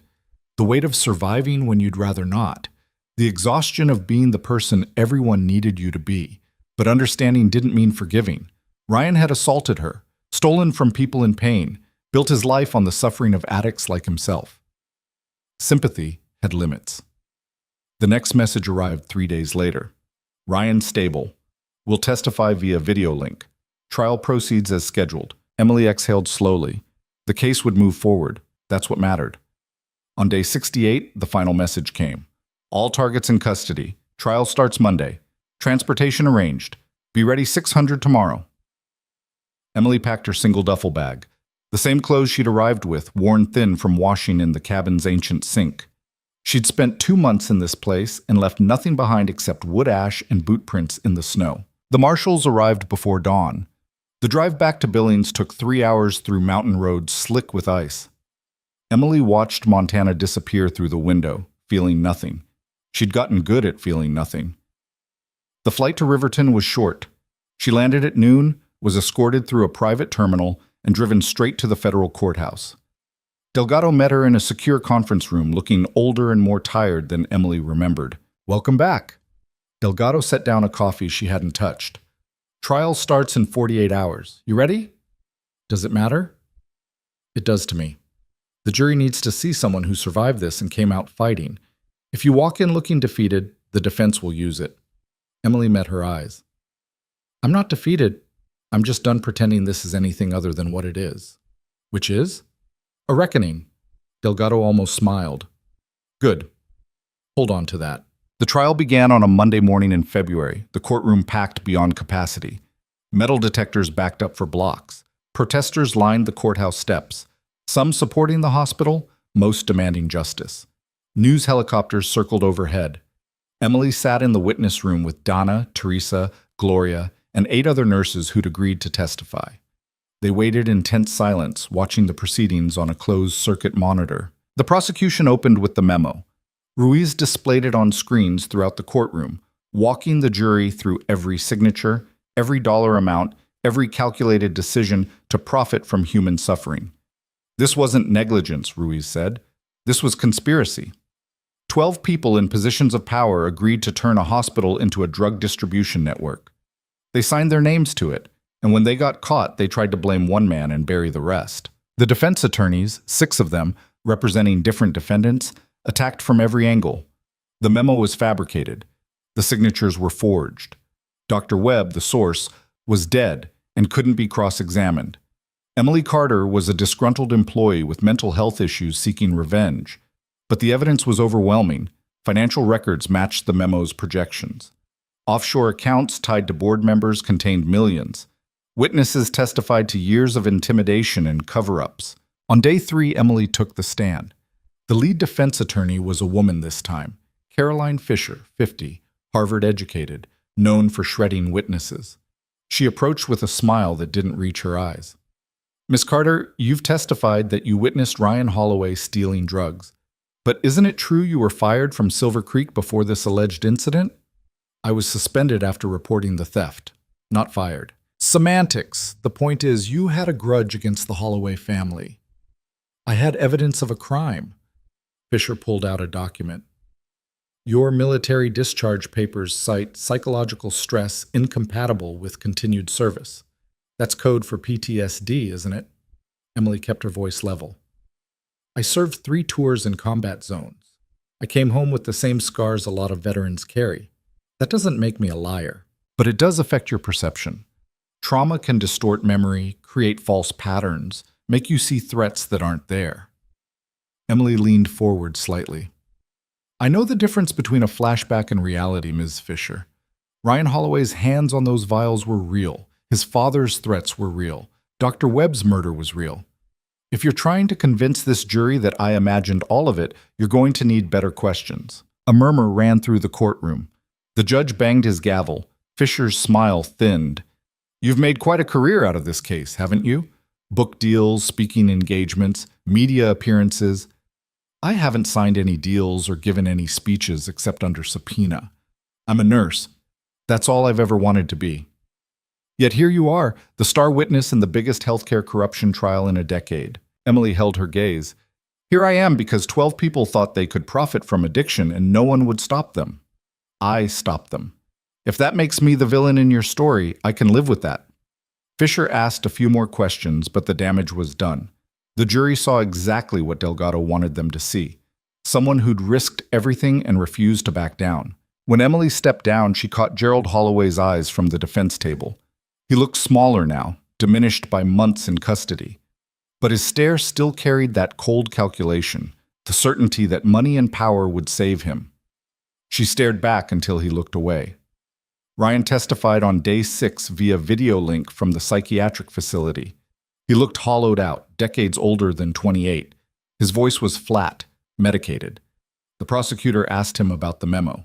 I knew about it, Ryan said. My father showed it to me when I turned 21, said it was the family business and I'd take over someday. I thought he was joking. When did you realize he wasn't? When he gave me the pharmacy access codes and told me to start pulling inventory. Said it was an internship. Ryan's laugh was bitter. I was stealing drugs for my own father's operation and didn't even know it until I was too deep to stop. Did you try to stop? Once. Told him I wanted out.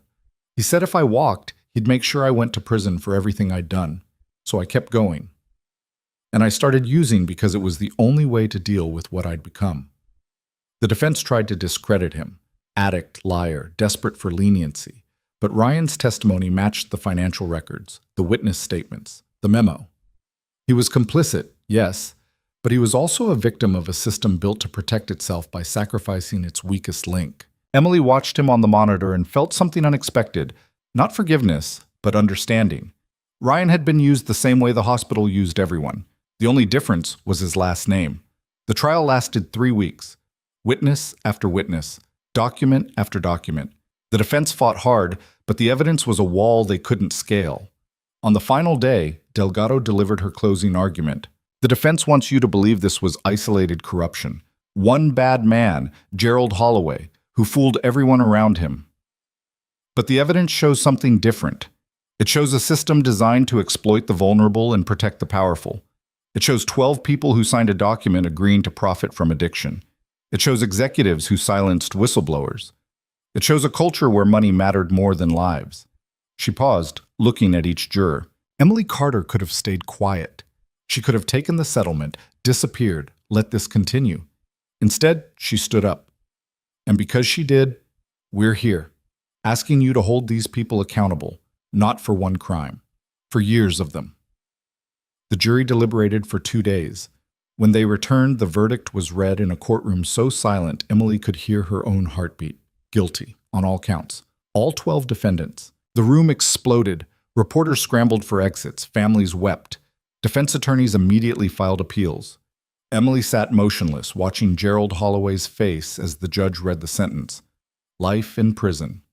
No parole. Asset forfeiture. Complete financial ruin. For the first time since she'd met him, Gerald Holloway looked afraid. The other defendants received sentences ranging from 15 to 30 years. The hospital itself was placed under federal receivership, its board dissolved, its assets liquidated to compensate victims. Silver Creek Medical Center would never operate under the Holloway name again. Outside the courthouse, cameras swarmed. Emily pushed through the crowd with Simmons running interference, refusing to answer questions. She climbed into a waiting car and didn't look back. That night, Emily met the nurses at the same diner where they'd first organized. The mood was subdued, relief mixed with exhaustion, victory that felt too heavy to celebrate. Gloria raised her coffee cup. To Emily, who didn't let them win. The others echoed the toast. Emily shook her head. We didn't let them win. All of us. Every person who spoke up, every record you kept, every time you refused to look away, that's why they're going to prison. Not because of me. Dana smiled. Don't diminish what you did. You started this. I caught a thief. You finished it. Teresa leaned forward. What happens now? To you, I mean. Emily had been asking herself that question for weeks. She had no job, no real home, no plan beyond testifying. The past 6 months had been consumed by the case. Now it was over, and she had to figure out who she was when she wasn't fighting. I don't know, she admitted. Maybe I go somewhere quiet. Maybe I stop being angry all the time. Gloria shook her head. Anger's what kept you alive. Don't apologize for it. I'm tired of it, though. Then rest. But when you're ready, come back. We're rebuilding that hospital from the ground up. New leadership, new policies, real oversight. We could use someone who knows what accountability looks like. Emily considered that. Returning to Silver Creek felt impossible. Too many bad memories, too much history. But the idea of building something better from the wreckage had appeal. I'll think about it. They talked for another hour, then slowly dispersed. Emily walked back to her apartment alone, feeling the weight of the verdict settle into her bones. Justice had been served. The system had worked, barely, because enough people refused to let it fail. But it didn't erase the cost. Dr. Webb was still dead, Ryan was still broken, Emily still woke up some nights with her head slamming into that doorframe, blood in her mouth, Gerald Holloway's voice telling her she was nobody. Healing would take longer than conviction. Maybe a lifetime. A week later, Rebecca Landry invited Emily to lunch at an upscale restaurant downtown. Emily almost declined. She didn't do upscale, and she definitely didn't do lunches with billionaires. But curiosity won. Rebecca was waiting at a corner table, dressed simply, her grief still visible in the lines around her eyes. Thank you for coming. She gestured to the chair across from her. I wanted to speak with you privately. Emily sat. About? What you've done. What it cost you. I know you didn't do it for money or recognition, but I want to offer you something anyway. Emily tensed. I don't need charity. It's not charity. It's an opportunity. Rebecca pulled out a folder. I'm establishing a foundation. Melissa's Fund. It'll support whistleblowers in healthcare, legal fees, relocation assistance, therapy, job placement, people who risk everything to expose corruption. I want you to run it. Emily stared at her. I'm not qualified. You're the most qualified person I know. You've lived it. You understand what these people face, and you won't let bureaucracy or politics get in the way of helping them. I'm a nurse, not an administrator. Then hire administrators, but lead it. Give other people the support you didn't have. Emily looked at the folder, then at Rebecca. Why me? Because when everyone told you to walk away, you didn't. Because you understand that justice isn't just punishing the guilty, it's protecting the people who tell the truth. And because my daughter deserves someone like you fighting for her. Other people's daughters deserve that too. Emily opened the folder. Inside was a proposal. Funding, structure, mission statement. It was real. It was possible. It was terrifying. I need time to think. Take all the time you need, but Emily, you've spent 6 months tearing down a corrupt system. Maybe it's time to build something better. Emily left the restaurant with the folder tucked under her arm, her mind spinning. She walked along the Silverwood River, watching brown water churn over rocks, trying to imagine a future that wasn't defined by fighting.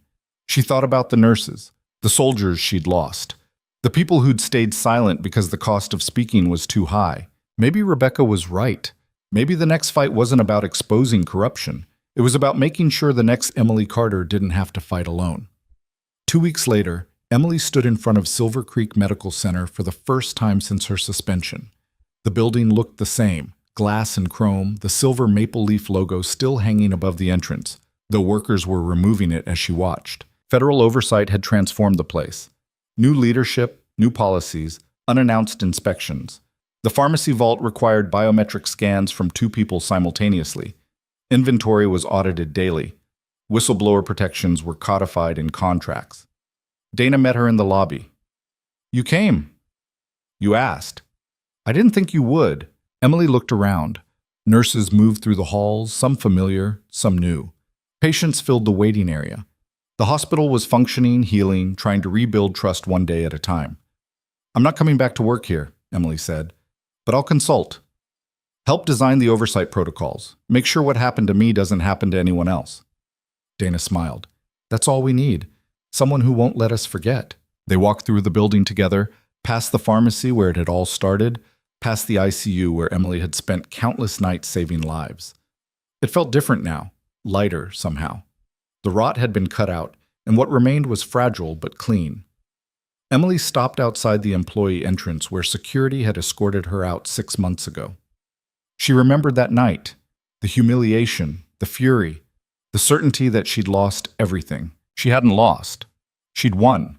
Not perfectly, not without scars, but completely. "You okay?" Dana asked. Emily nodded. "Yeah, I think I am." That evening, Emily sat in her apartment and opened her laptop. She drafted an email to Rebecca Landry. "I'm in. Let's build something that matters." She hit send before she could second-guess herself. 3 months later, Melissa's fund officially launched. The office was small, 3 rooms in a converted warehouse near downtown Riverton. Emily hired 2 administrators, a lawyer, and a therapist. They started taking cases. The first applicant was a pharmacist from Ohio who'd reported her supervisor for selling insulin on the black market. She'd been fired, blacklisted, evicted. Emily's team got her legal representation, relocation funds, and a job at a hospital that valued integrity over silence. The second was a nursing assistant in Florida who'd witnessed patient abuse and faced retaliation. The third was a doctor in Oregon who'd blown the whistle on unnecessary surgeries and lost his license. Story after story. People who'd done the right thing and paid for it. Emily met with each one personally. She listened to their fear, their anger, their exhaustion. She told them what she'd learned, that fighting back was terrifying, that justice was slow, that sometimes you lost everything before you won anything. But she also told them they weren't alone anymore. 6 months after the verdict, Emily received a letter from Ryan Holloway. It was short, handwritten, shaky. "I don't expect forgiveness. I don't deserve it. But I wanted you to know I'm sober. 90 days. It's the hardest thing I've ever done, and I fail most days. But I'm trying, because you didn't let me die in that warehouse. You could have. Maybe you should have. But you didn't. I'm trying to figure out how to be someone worth that choice. I don't know if I'll get there, but I'm trying." Emily read it twice, then filed it away. She didn't respond. Forgiveness wasn't something she owed him, but she hoped he made it anyway. 1 year after the trial, Emily was invited back to Washington to testify before Congress again, this time about the Melissa's Fund model and how it could be replicated nationally. She sat at the same table, facing the same senators. But this time, she wasn't defending herself. She was advocating for others. "Whistleblowers don't need pity," she told the committee. "They need protection, legal support, financial assistance, a system that doesn't punish them for telling the truth. Right now, we force people to choose between their conscience and their survival. That has to change." The Michigan senator who'd chaired her first hearing nodded. "Ms. Carter, what would you say to someone considering blowing the whistle on corruption?" Emily thought about that night in the pharmacy, the moment she'd pulled out her phone and taken those photos. The moment everything changed. "I'd say it's going to be harder than you think. You'll lose things you didn't know you could lose. People will doubt you, attack you, try to break you, but you'll also discover something important. You're stronger than the system betting on your silence, and when it's over, you'll be able to look at yourself in the mirror. That matters more than anything they can take from you." The hearing ended with a standing ovation.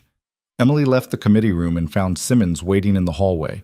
"You clean up nice," Simmons said. "Don't get used to it." Simmons smiled. "Wouldn't dream of it."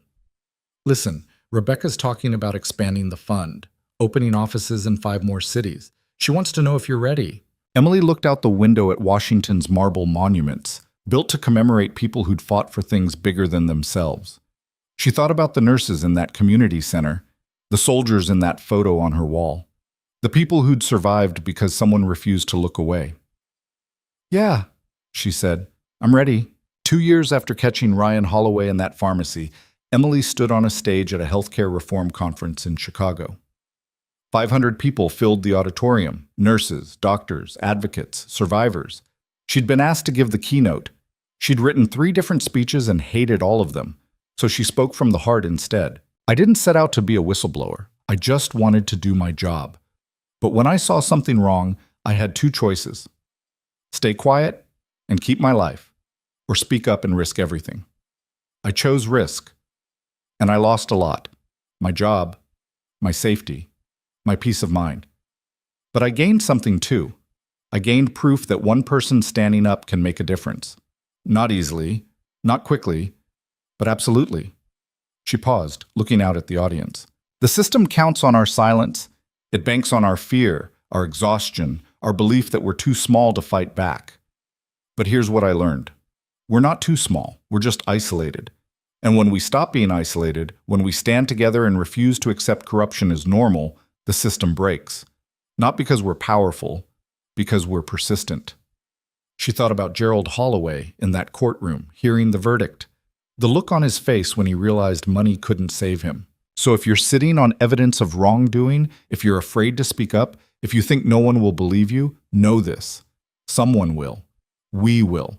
And we'll make sure you don't fight alone, because that's how we win. Not by being fearless, by being too stubborn to quit. The applause started before she finished.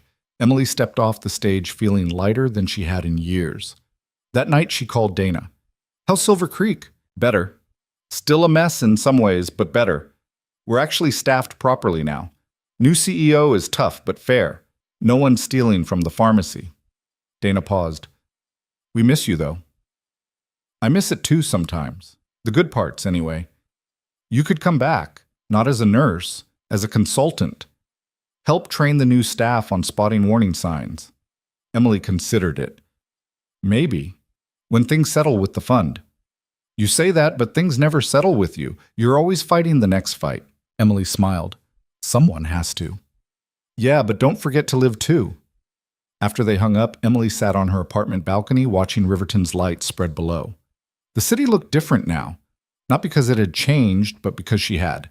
She'd stopped being the invisible nurse who kept her head down. She'd become someone who refused to disappear. And that person, scarred, stubborn, still figuring things out, was someone she could finally live with. 3 years after the verdict, Emily received an envelope in the mail. No return address. Inside was a single newspaper clipping. Gerald Holloway, 66, died in federal custody. Cause of death ruled natural, heart failure. Emily read it once, felt nothing, and threw it away. Some endings didn't need closure. They just needed to end. 5 years later, Melissa's fund had expanded to 12 cities. They'd helped 237 whistleblowers. 16 major corruption cases had been prosecuted based on evidence they'd protected. Healthcare reform legislation citing their model had passed in 4 states. Emily still ran the organization, though she'd promoted herself out of the daily operations. She spent most of her time now traveling, speaking, meeting with people who were where she'd been, terrified and alone, trying to decide if truth was worth the cost. She always told them the same thing. It is. But you don't have to pay it alone. On the 5th anniversary of the Silver Creek verdict, Emily returned to Riverton for a memorial ceremony. The hospital had been renamed Silverwood Regional Medical Center, scrubbed of the Holloway legacy. A plaque hung in the lobby honoring the whistleblowers who'd exposed the corruption. Emily's name was first. She'd asked them not to include it, but Dana had overruled her. People need to know who you are, Dana had said, what you risked. So when they're scared, they remember someone else was scared too and did it anyway. Emily stood in front of the plaque, reading the names. Dana, Teresa, Gloria, Dr. Webb, 12 others who'd testified, and at the bottom, one more name, Ryan Holloway, witness, 1998 to 2027. He'd died 2 years ago. Overdose. Whether accidental or intentional, no one knew. Emily had gone to the funeral, small, private, just her and a handful of people who'd known him in recovery. She'd stood at the back and said nothing. Some people you save, some people you can't. Dana appeared beside her now. You okay? Emily nodded. Yeah, just thinking. About? about how it never really ends. We won this fight, but there's always another one. Another corrupt hospital, another powerful person exploiting the system, another whistleblower too scared to come forward. Dana smiled sadly. So what do we do? Emily looked at her. We keep fighting. Because if we don't, who will? They stood together in that lobby. Two women who'd survived a war most people didn't know was being fought. The hospital buzzed around them, patients checking in, doctors consulting charts, nurses moving with practiced efficiency, life continuing, healing happening, the system working, however imperfectly. It wasn't perfect. It never would be. But it was better than it had been, and that was enough. Emily left the hospital and walked to her car. The sun was setting over Riverton, casting long shadows across the pavement. She thought about the person she'd been 5 years ago, afraid, isolated, convinced she was nobody. She wasn't that person anymore. She'd learned something the Holloways never understood. Power isn't about money or status or who you can intimidate into silence. Power is about standing up when everyone tells you to sit down. It's about telling the truth when lying is easier. It's about being the person who refuses to accept that corruption is just how things work. Emily started the car and pulled out of the parking lot. She had a flight to catch, another city, another whistleblower who needed help, another fight worth having.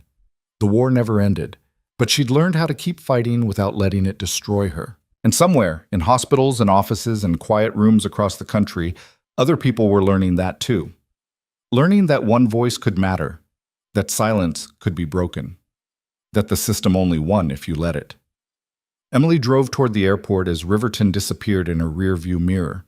She didn't know what the next fight would look like, but she knew she'd be ready, because the quiet ones, the overlooked, the underestimated, the ones powerful people dismissed as nobody, they were the most dangerous.